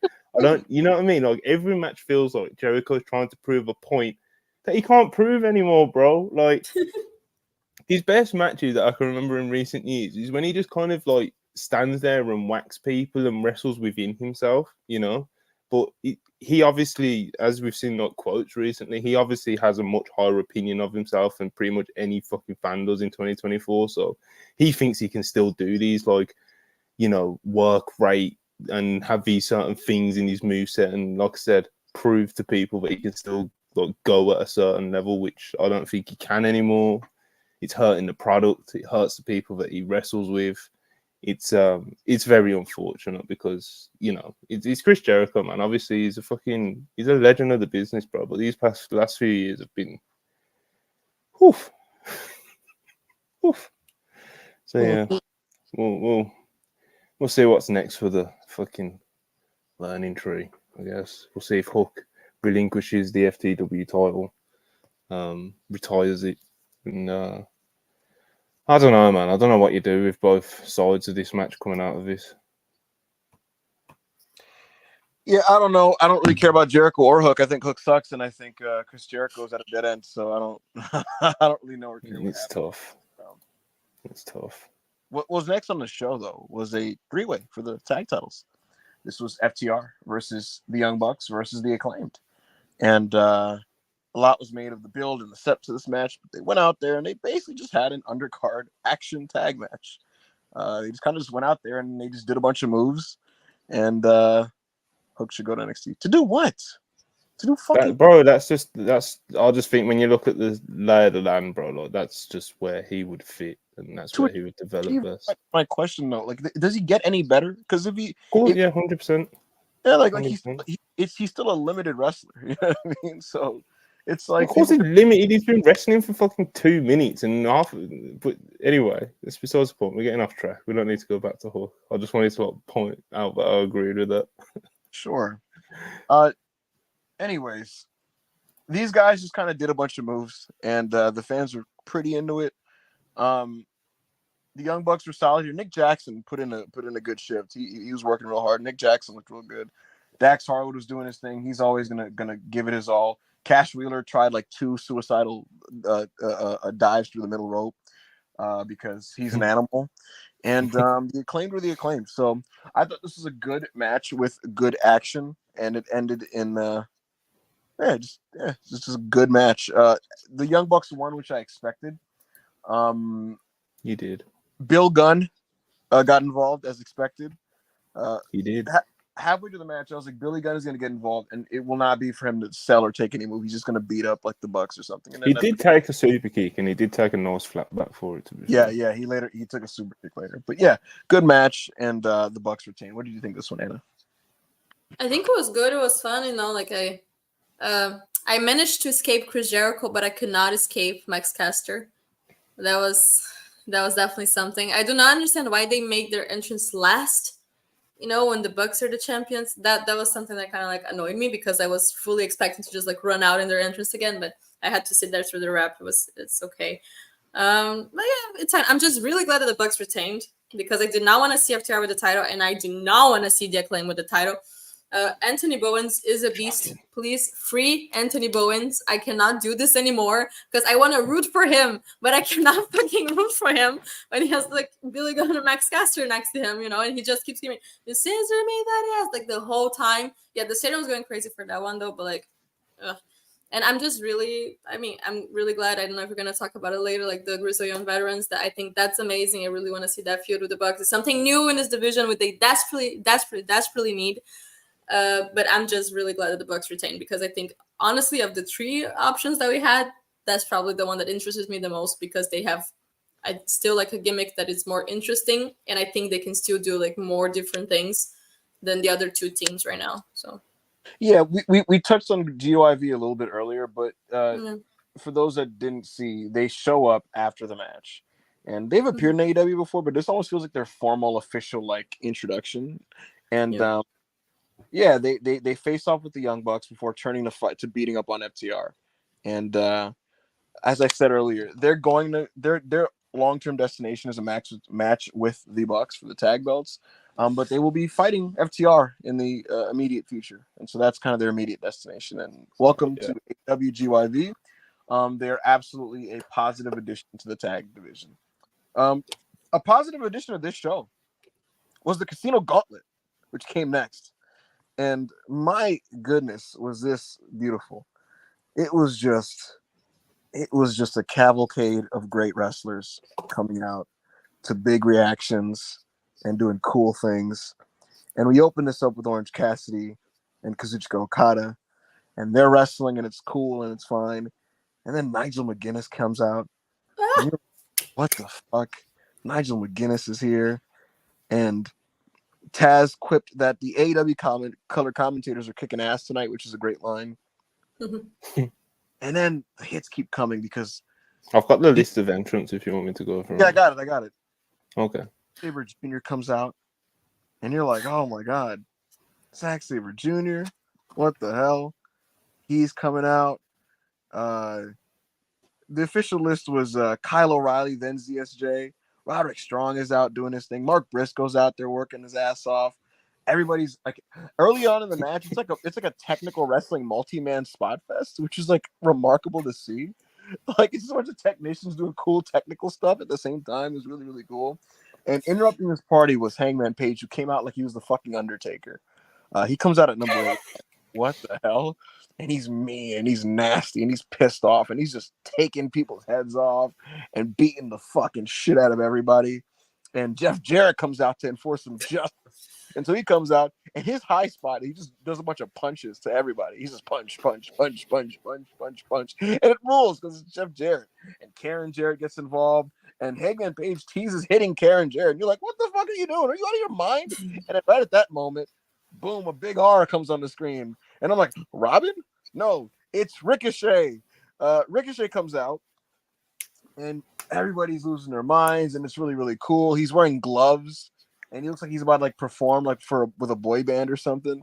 But he gets in there and he's like flipping and spinning and, you know, doing all kinds of cool shit. The big high spot was that springboard shooting star press to the outside. We last saw him do this at WrestleMania 39 last year in that tag match, that tag showcase. But he does it here. He almost teases like stumbling off the rope, but it's Ricochet. He doesn't do that. He has impeccable balance. He does the shooting star press. He looks fucking awesome. It's really exciting. Everybody's happy. Ricochet's killing it. And then the next music.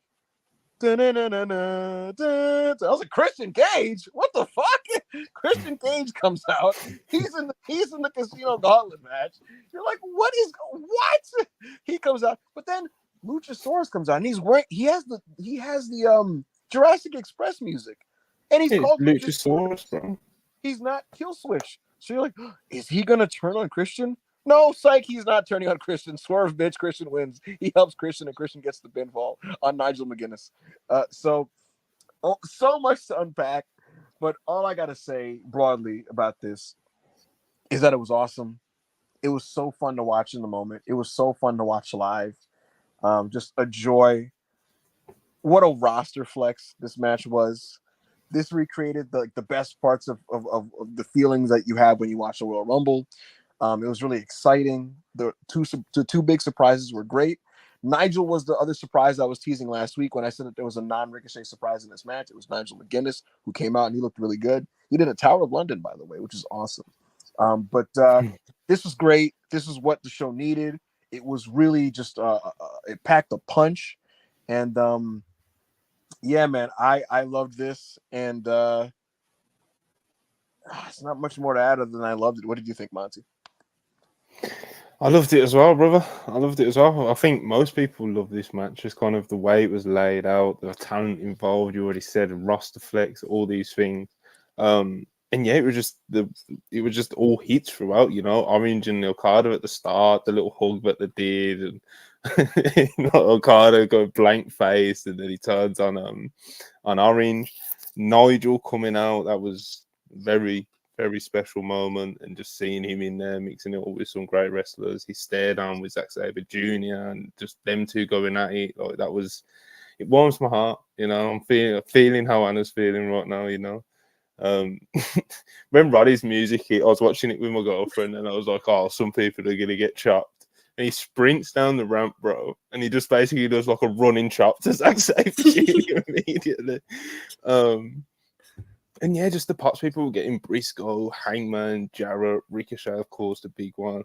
The finish, you know, Christian Cage, I fucking adore Christian Cage because who couldn't? But our guy was involved in 2 shit finishes in this show. So, like, What a beast. You win some, you lose some, but he's a beast nonetheless, and we love him, you know.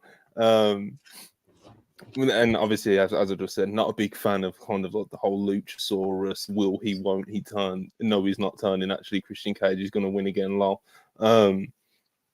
So, you know, I wasn't a big fan. But the main thing I want to talk about is kind of just like Nigel, and just talk about like how special of a moment that was. Because, bro, at one point, when, you know, even a long time ago, when me and Ibu were young men, you know, we're young boys, you know.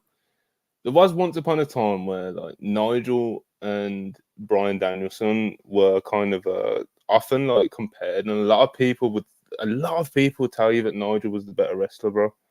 Nigel was genuinely one of the greatest wrestlers on the planet when he was doing his thing in Ring of Honor. And I know it's been touched on a lot, but him and Bryan Danielson's career going in the different directions that they do is it's almost like a sign of like how wrestling isn't all, and sports in general just like aren't always like fair, you know, because like Nigel was so talented, bro, and the world deserved to see him, you know, and he never really kind of got that big platform to be able to like do that. And it was just really it's kind of heart-wrenching, you know, like when you like grow up a big fan of him, and even if you go back and you're a huge fan of his work, which I think most people would be if they go back and see it, because he was a special worker. And you know, to see his like career kind of get taken away from him, he was out 13 years, and you could tell, like, even if you go watch that like WWE documentary, like he's at peace with it, but you can tell that it's like, you know, it is something that he does have like disappointments and stuff with it. You know, it wasn't, like I said, it's just not fair, you know. And to see him be able to come out at Wembley Stadium in front of his home country and get that reaction was like, I don't know if I'm getting kind of emotional just talking about it. It's like, it was special, man. And I love Nigel, you know, and to see him get that moment was really like, one of my favorite moments of the year, easily. I love Nigel McGuinness, if you can't tell. So I just wanted to put that out there, you know. Absolutely. We all love Nigel, and I was really happy for him that he got to have this moment. Anna, what did you think of the Casino Gauntlet match?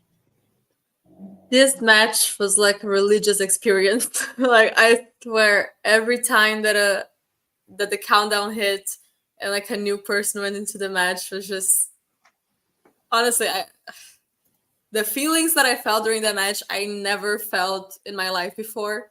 Like, I felt close to God, you know, like I understood religion. Like, it was real, it was serious. Like, Nigel, honestly, like, being there in the stadium, it was the biggest pop of the night. I don't think there was like a single pop the whole night that was bigger than the one for Nigel. And it's like you said, like Monty already said everything, you know, there's nothing else that I can add, but it's just absolutely deserved. It was such a beautiful moment, you know, like everyone in the stadium was so emotional and screaming their lungs out. It was just amazing. I think the whole like layout up until the finish, of course, the whole layout was just impeccable. When Zach came out, okay, I don't need to talk about this for a moment. That was for me. Like, I saw him the day before at Rev Pro, like right in front of me. You know, I was sitting next to the backstage entrance, and then there was 1 second that I looked to the side, and he's literally standing next to me, and I'm like, oh, the fuck, you know. So I saw him so close, and when he came out, I started like making sounds that I didn't know were possible because I was so sure he was not gonna be an all-in, and I was already so upset that he wasn't last year and that he wasn't in the card this year. I'm like, come on, it's like Zack Sabre Jr. in like all in. How the fuck do you not book him? It made no sense to me. So when the song hit, it even took like 5 seconds to process that it was Zach, because the screen was just like orange, and I'm like, I know this song. I know that I know the song. My mind was just, yeah, my mind was just blank, you know. And I'm like, where do I know the song from? And then once it showed up like Zack Sabre Jr., I thought I was gonna die.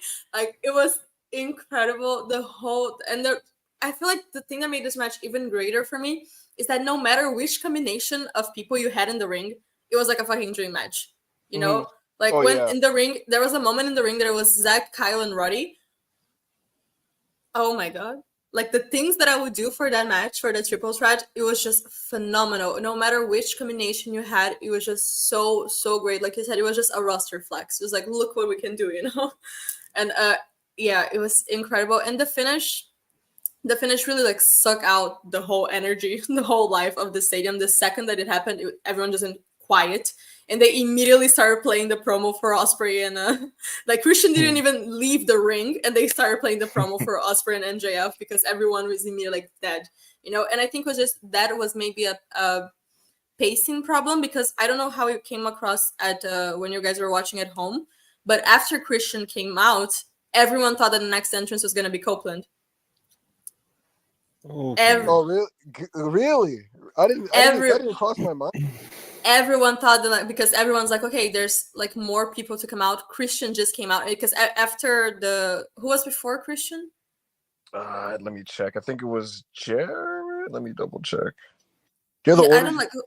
Yeah, said you had the whoever was order, Monty. before Christian, everyone thought that whoever was before Christian was like the last person. At least the Ricochet. pro Mike section, Ricochet. Yeah, we thought like it was the last entrance, right? And then like when Christian came out, it was like, oh, so there's more people, and why would Christian come out after like a big surprise? Oh, so Copeland, it must be Copeland. And everyone just like for sure it was gonna be him. So when Luchasaurus came out, it was a bit dead, it was a bit quiet, and that finish, I think the biggest mistake with it, I'm not mad at Christian winning, but I think the biggest mistake was that it was like one after the other. If Christian had come out earlier, and then Luchasaurus, and there's more time for Christian to be in the match, and then Luchasaurus come out and they do that finish, I think would have been better. I think it was just like a little booking issue. Mhm. I think the feud is gonna be good. Like I said, I'm not mad at Christian one, but just the way that it finished, it felt flat, you know. But that's how you know the match was so good, because even though the finish was shit, the match is still one of my favorite matches of the whole year. Like nothing can compare to the experience of watching that live. It was just incredible. I do hope they do it again. If it's a yearly thing or like twice a year, maybe. Amazing, incredible. It was so good. But yeah, that's like I said, that's how you know the match was amazing. Even with that finish, we're still talking about it like one of the best of the year, you know. So it was Yeah, so good. It was so it was, good. I don't have words. Like every person that came out, it was amazing. Ugh, I love was AEW. right. It was just overwhelmingly fun. You know, it was just Yeah. such a joyous experience. I loved it too. And you know what? I was a big fan of the next match. MJF Will Ospreay rematch from the 1 hour, the near 1 hour match that they had last time on Dynamite. Didn't love that one, and I'll tell you what. This match had elements of that match, but more condensed. And this match ended when Daniel Garcia got involved after a series of different ref bumps and other things. And MJF was distracted by Garcia, and he ate a Tiger Driver. Will Ospreay finally gave him the Tiger Driver after all the consternation and hesitation. He got the blessing from Bryan Danielson, and he finally hit it here, and he won the International Championship. That's right, not the American. He did not want that belt. He brought back the International Championship. And like I said earlier, this really played great to the building. And I think that like a lot of the kind of melodramatic, broad, showy type of things, elements that you get from Ospreay and MJF specifically, it just works in a stadium setting, I thought. And I thought this was really well worked. And then in the closing stretch, there was some good drama. We were trending towards pushing it with the ref bumps and things of that nature, but it didn't go fully over the line to where it was like, all right, you're now fucking ruining this match. And so it did what it needed to do with Garcia, and Ospreay got the win, which was expected. He came off like a god here. He was a total stud, and I thought MJF wrestled very, very, very well as well. So I thought this was a great match. I thought this was the third best match of the night, and I was a fan of this one. What did you think, Anna? I think I agree with you. For me, I definitely like third best match of the night. But yeah, Ospreay, my god, the vibes, the atmosphere for Ospreay was just unreal. You know, he's literally like a superhero come to life. Ospreay at Wembley is just another level, 100%. Like I can see it being the thing. You know, like Bret Hart in Canada, Ospreay at Wembley. It's just like, yeah, it was amazing. Just the whole atmosphere for him during the entire match. It was great. Everyone kept like it very high. I love MJF's entrance with the flag, and yeah, the streamers got stuck until the end of the show. That's fine, but I thought it was good. After the whole building, people know I've been like very critical about it and about MJF and everything. But the thing is, the only reason why I am, and I also think other people are critical of MJF, is because we know the potential that he has. Like we've seen the work he's done before, and we know like how great he can be when he wants to. And that's why people get upset when he's doing work that we see it as lazy or something else, because we know how great he can be. And in this match was like another show, and it was like, yes, this is what you can do. Like, just do this, please. Like, this is what we want to see you doing. You can wrestle, you can deliver good matches. Just do this for us. And so yeah, I think it was maybe that's the biggest heel move that he can do. You know, like just being shit on purpose, I guess. But I think it was a great match. The way that they built it was very, very good. And Ospreay is just unbelievable. Ospreay is absolutely unbelievable. Like that man is just, I don't have words for Ospreay. But yeah, I think it did what it had to do. It was very good. It just, if it wasn't in a show with that Casino Gauntlet and with Bryan Danielson in the main event, it would have been match of the night, like in any other show of any other show that they had in the year, you know? It just happened to be in that show. But yeah, it was great. What did you think, Monty? Did you like this one?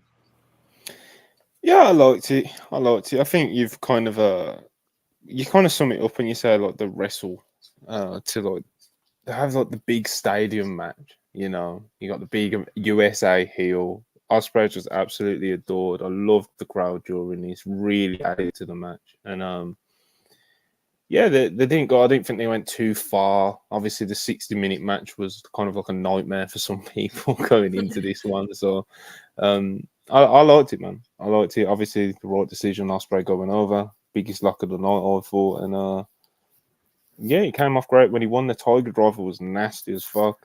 A good match, man. A good match. Yeah, I thought it was great. Like it just broke into it. Like I said, they wrestled right to the crowd. I was a fan of the crowd one. was special. Was not a fan of the next match. This was Mercedes Mone and Britt Baker, and you know what? Mm-hmm. I'm not even gonna give too much of an extended thought because we're running out of time. I thought it sucked, and I'm just gonna let Anna take the floor on this, and we're gonna move on after that. Anna, what did you think of Mercedes and Britt? Britt Baker, it's fucking done. Leave. Go back to the office. It's done. It's done. It's fucking done. Get out of here. Oh my fucking god. That was so shit. That was like one of the worst performances by a single person I've ever seen in my life. Like, it was insane how bad it was. Like, the crowd was dead. That I was trying to pop for Mercedes and I couldn't. Like, you could hear people breathing. It was so quiet. It was just absolutely like crickets for Mercedes. And it's Mercedes. Why the fuck? Okay, I have like one thing that people, every time that I say like, okay, this shouldn't be the match. This should not be the fucking match for Wembley. But people are like, oh, but Britt, she's a draw. It has to be. She's the biggest starter they have. Yeah, she's the biggest starter they have because they put her in that position. If they want to, they can put anyone else in that position. And there's people that actually know how to wrestle. Just put them in that position, like she was not even good for the roster 4 years ago. She was just the person that they, for some reason, decided to put a mic on her hand. She's not a good promo. She's not a good wrestler. Like, oh my God, how can you have that bad of a match with Mercedes? Okay, I do agree that since she came back from injury, like, she has not been, to the heights that she's done before, that we know she can achieve. But how can you have that bad of a match with Mercedes? That's actually fucking insane. If you do that, please, you do not belong in this business. I don't know what else. Like, I wanted this match to be good. I feel very vindicated right now, but like, I wanted the match to be good. I think Mercedes deserved that. Like, that spot after the whole thing that she had to face with her injury, she deserved a good match. And I'm sorry, if she would have a better match with a fucking inflatable doll from DDT. Yes, that would have been a better match because she had to. I mean, it was basically that she was doing all the moves by herself. This is the fucking Panama Sunrise. Mercedes had to backflip herself, holding someone else in her back because Britt couldn't do a turn. Like, that's This one. It's actually insane. It's actually fucking insane how bad she is, and I'm so glad that it took this for people to realize that she is very bad. And the whole thing about like, oh, Britt, but she's a draw. Tell me who was the person that was like, I'm going to buy an all-in ticket because Britt Baker is on the card. Who said that? Who is that person? I want to meet them because I don't think there was a single person in that crowd that bought a ticket just to see Britt Baker. She's not the ticket seller, a huge draw. Maybe she was a couple of years ago, but that's not the case anymore. She cannot hang. This was the match that was like, okay, she had to prove herself that she could hang with this roster, and she cannot. It's fucking done. It's over. Let's go back to the office. You have a second job. Good for you, because that should be your only job right now. Yeah, this just it just didn't come together, man. This is very, very, very, very poor. The crowd didn't really get into this, and Mercedes did her best. Britt Baker, she was unable to shift into another gear here. It just felt like she was working like this was just an hour or two collision match, and the result was not a good one. Do you have anything to add on this match, Monty? No, not really. It was bad. I thought it was placed really poorly as well, but that doesn't excuse how bad the match ended up being. So it was just kind of like that. The fact that it was placed bad it's a minute point because the match was bad anyway, so it don't matter. I'm sure we forgot to mention Daniel Garcia and Ospreay. No, I brought it up. I mentioned it when I Happy was for recapping. him. But yeah, shout out DG anyway. And Yes. yeah, nothing to add, brother. Let's keep it moving. Darby Allin versus Jack Perry Coffin Match. I circled this as something that was going to steal the show going into the event. I thought this was going to be sensational because Darby Allin does not miss. And yeah, Darby doesn't miss, and he's great on pay-per-view, and he's great in these types of matches. So I thought this was going to be incredible. And it was certainly not. It felt like we got like the first third of a very good match. Like Jack's kind of just beating Darby's ass, and he's throwing him around, and Darby's taking sick bumps. But it kind of ends abruptly, and it almost felt like this was cut for time or something. But nevertheless, this just couldn't really get to that next level for me, and I was very disappointed by it. And now's not the time because you don't have much time. But I think at some point we're gonna have to have a conversation about like what Jack Perry is as a worker in this character, because I don't think he's found his lane yet as a heel in the ring. So I was disappointed by this, but Darby's bumping was entertaining enough, and so it was fine. But the big story here was Sting coming after the match, which is really nice to see. Fresh hair dye, freshly painted on hairline, and he took care of the Young Bucks and Jack Perry. What did you think, Anna? Honestly, it was like such a short match. I left after that shitty ass match because I only just stayed through that match because of Mercedes. I left to buy some water before the main event. And by the time that I went back, I felt like it was already done. Like I couldn't even see the whole match. I think I saw like 2-3 minutes of it. The whole thing was just to build up for the Sting pop. I feel like, and which was a great moment. I was really, really happy with it. But yeah, I was expecting more. I was really surprised that it was so short.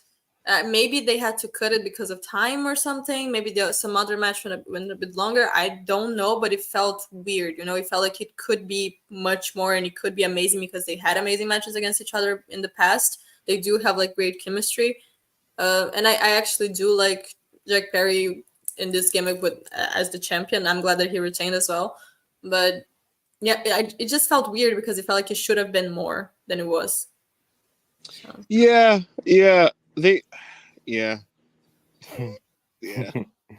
Monty, anything?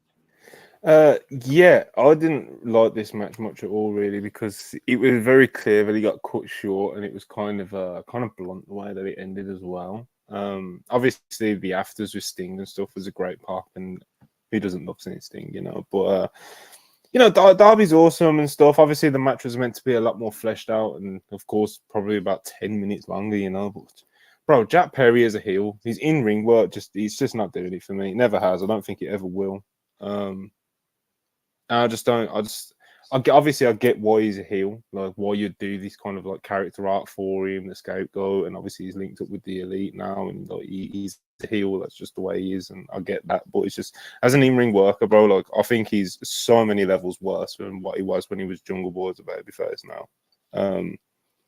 I just don't buy into anything that he does. It's just, yeah, it's tough. It's tough, but you get what you get.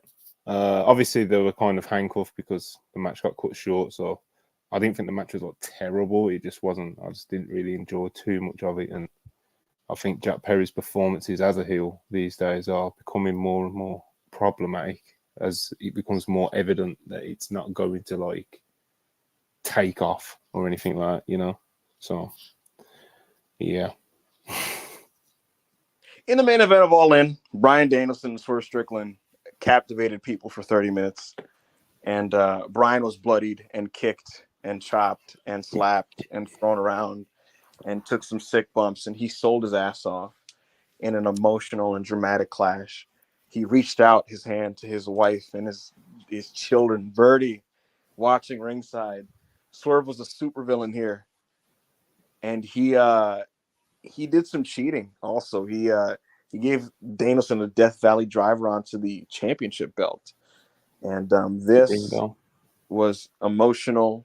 This was engaging. This was dramatic. And ultimately, after a couple house calls, after a Busaiku knee, after some passion and fire, after a Hogan-esque comeback. That's actually a disrespect to Brian. I will never say that again. A Brian-esque comeback. You know, I know what you was doing. Crowd reaction, crowd investment. You know, but he powered through and he got it done exactly like I said and thought he would, because he's the American Dragon. And like he said, he's the American fucking Dragon. Brian fucking Danielson, the best wrestler in the world.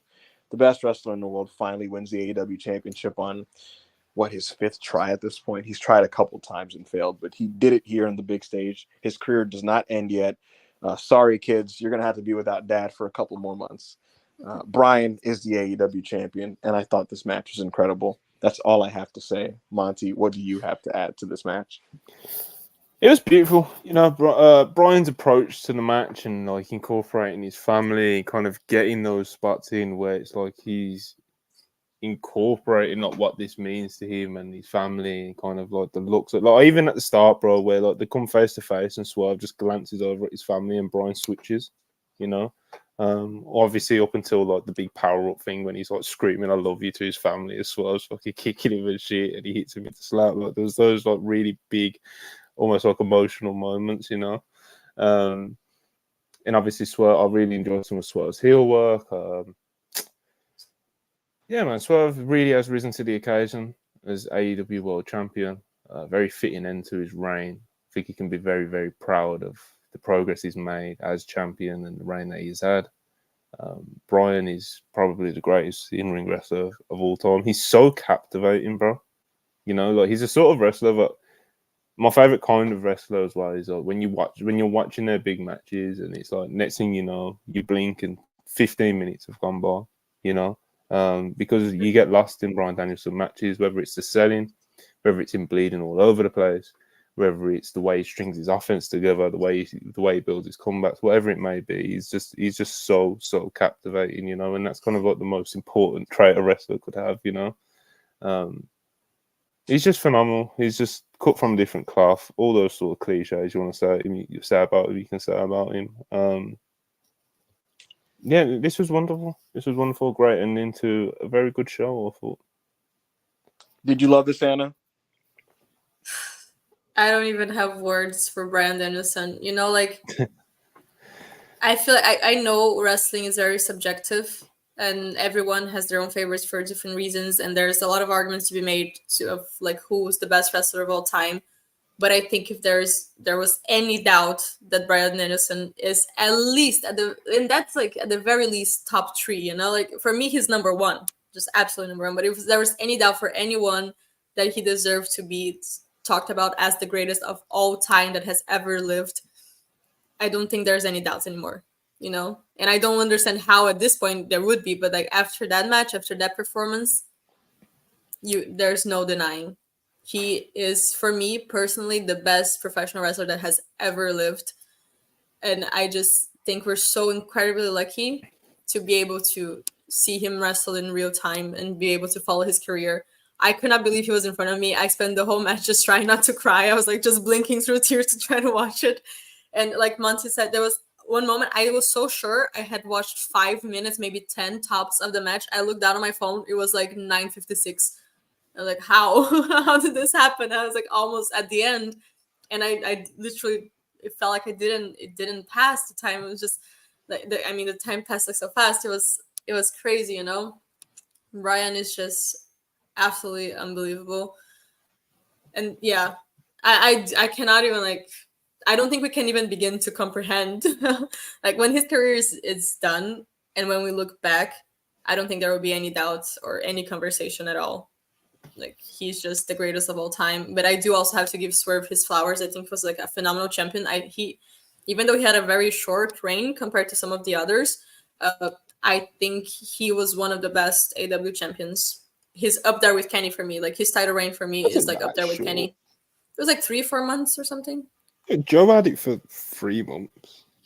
Yeah, but I mean, when I was thinking like MJF, Kenny, Mox, of course, Jericho, like things like that. Yeah, but like for me, he's up there with Kenny as my favorite title reign so far. And the fact that he did all of that and he achieved that in like a shorter period of time than like Kenny, for example, it's just amazing, and I do hope, and I think this is not his last title reign. It's not the last time we're gonna see Swerve holding that belt, and we shouldn't. He really established himself as like a main event player, one of the best in the world right now, also.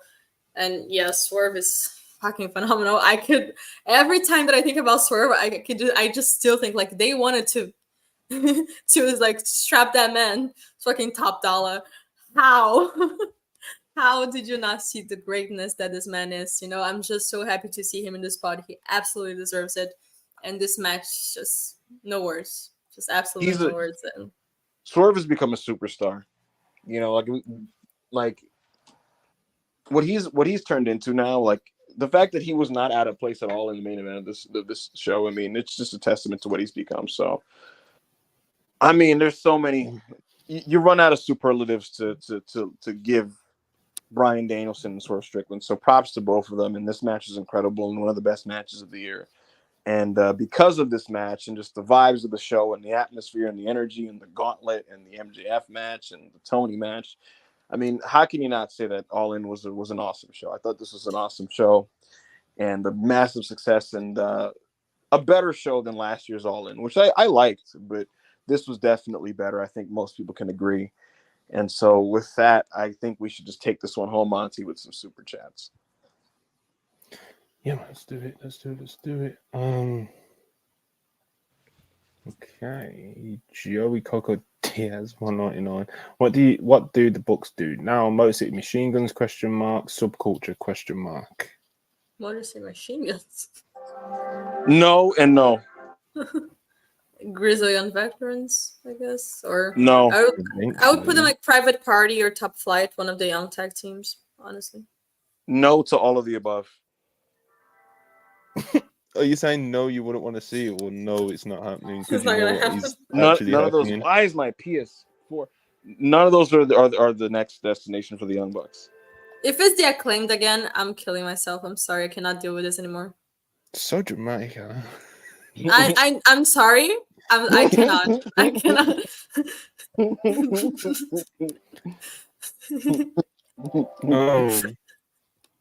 Von Tau 499. I know Mone is against Oba losing to anyone at all. In brackets, same on NXT. But man, I wouldn't mind Javon beating Oba down the road before Oba goes to the main roster. Yeah, Javon Evans is a special talent, bro. It's quite funny because when I did that 4-way, I wanted him. He was like the guy I wanted to actually come out of that with the belt. And judging off what they've done since, I haven't seen any reason why they couldn't have just fucking put the belt on, bro. Like we got Ethan Page versus Joe Hendry main event in No Mercy, you know.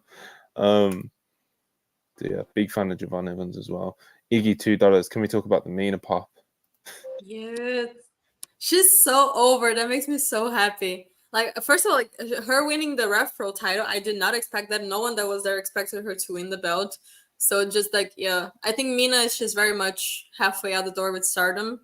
I think she'll be in the AEW roster officially sooner than we expect. But yeah, every time that she showed up on the screen, everyone was screaming, like chanting her name. She's so incredibly over, and that's amazing to see. I'm really, really happy. And when she eventually gets in the roster, I can see her becoming a world champion. I would not be surprised if she would be the one to take the title of Mariah, for example. Like, I think that would make sense, and that would be great. She's very easy to like. It's very. She has a very good physical charisma. She's very likable, silly, you know. Physical charisma, is that how you call it? Like... No, but like genuinely though, like outside of that is genuinely part of it. But I know. I'm joking. She's super charismatic. Yeah. I think she's absolutely physically charismatic for sure. I'll be serious, man. Jason Tatum, fan, $5. First live stream I've been able to catch from you guys. Just wanted to say y'all are entertaining as hell. Appreciate it, brother. Hopefully you join on some more. This is a review show as well, so this isn't as chaotic as it definitely as it usually gets. Web Surfer guy, $5. Tony acting crazy and laughing on her walk to the back seems to indicate a new character might be next. Yeah, we'll have to see, man. We'll have to see. I'm interested though. I love Tony. The UK have loved Tony this week as well. Anna says Sultan 199. I'm gonna marry Zack Sabre Jr. first, Anna. Sure, try it. I mean, just saying, I have not been wrong. I everything that I said that Zach had to do, he did. So he might just keep listening to me. You know, look at where it took him. I think he's tapped in. Yeah, Yeah. I think he's tapped in. Nightmare LLC, $2.79 Canadian.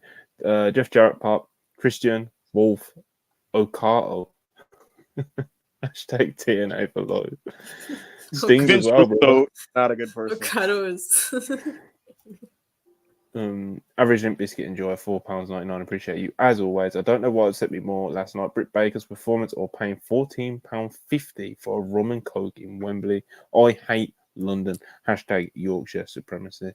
Yeah, London's crazy when it comes to shit like that, bro. Like the prices are absurd. Insane. So Anna mentioned that burger earlier. She probably had to pay like fucking £13 for it or some shit. Oh, it was almost 15. I think it was like $14.95 for the worst burger I've ever had in my life. And they had like a thing. It was like 4 pints for almost 30 pounds. It's insane. It's actually insane. Criminal. Will Chisholm, $5. Appreciate you as always. Punk does not need to try to talk to Triple H and Nick Khan to bring in Paige and Britt Baker because we know he likes them. Take them. If the NXT like the Performance Center can make Britt Baker a good wrestler, they're like, I would generally be so surprised. I think they'll be performing miracles. I would be curious to see them try, actually. Yeah, just send her there. I want to see. I was about to reply to this, but it would get aggregated, so you know. Dangerous games. Diamond Light, $4.99. When Queen Elizabeth died, she died happy knowing her daughter, Jamie Hayter, will carry on the legacy. Welcome back, GOAT. Hashtag I'm a hater for life. Hashtag Brit sucks. I'm so happy. I'm so happy for Jamie being back. I feel like the thing is, the division is so packed right now that we never felt like, oh, we miss Jamie a lot. Of course, we never felt like, oh, this division desperately needs Jamie back. Like, they were doing very well, so she's only gonna make it even better, you know. So I'm really excited to see where they go with her. Mid takes $4.99. Main event was euphoric. He bladed off a neck bump, neck bump beast. Danielson, Funk, and Foley are the big three. Listen, bro, that's a respectable big three. He is a respectable big three. Mass 184, $1.99. Shida is a better promo than Britt, Monet, and Charlotte. Not so much just Monet, throwing Charlotte in there. You know, just throw Charlotte in there, did you? Yeah, but that's the thing. Also, like with wrestlers that English are not the first language, you know, like it's not because they cannot do a promo in her English is great, you know, by the way. But just saying, like, it's not because they can do a promo with the clearest, best English ever that they're not a good promo. Shida is a good promo. Like Takashita is a good promo. You know, like Eos is a very good promo. But yeah, they don't get appreciated as much because of the language barrier, and I think that really sucks. Yeah. Remember when Io and Asuka used to like argue in the ring in front of us? It was great. That's so great.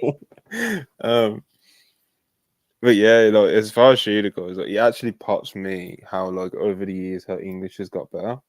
You know, for some reason it just makes promos hit a bit more, like because she cares about this shit. You know, she wants to be able to, you know, articulate herself properly, and she does. Like you can tell that she actually does try to cut like proper full-fledged promos, you know, and I respect that about kind of that effort that she puts into it. So we love Shida, you know.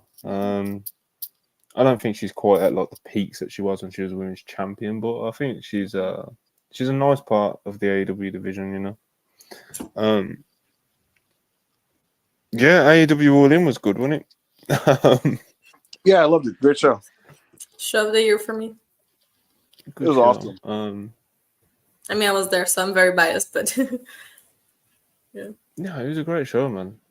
Wembley feels, I love Wembley Stadium, bro. Whether it's a football match, whether it's a wrestling show, even like just when you see clips of like fucking like the Taylor Swift concert last week, bro, it's just so like larger than life, you know.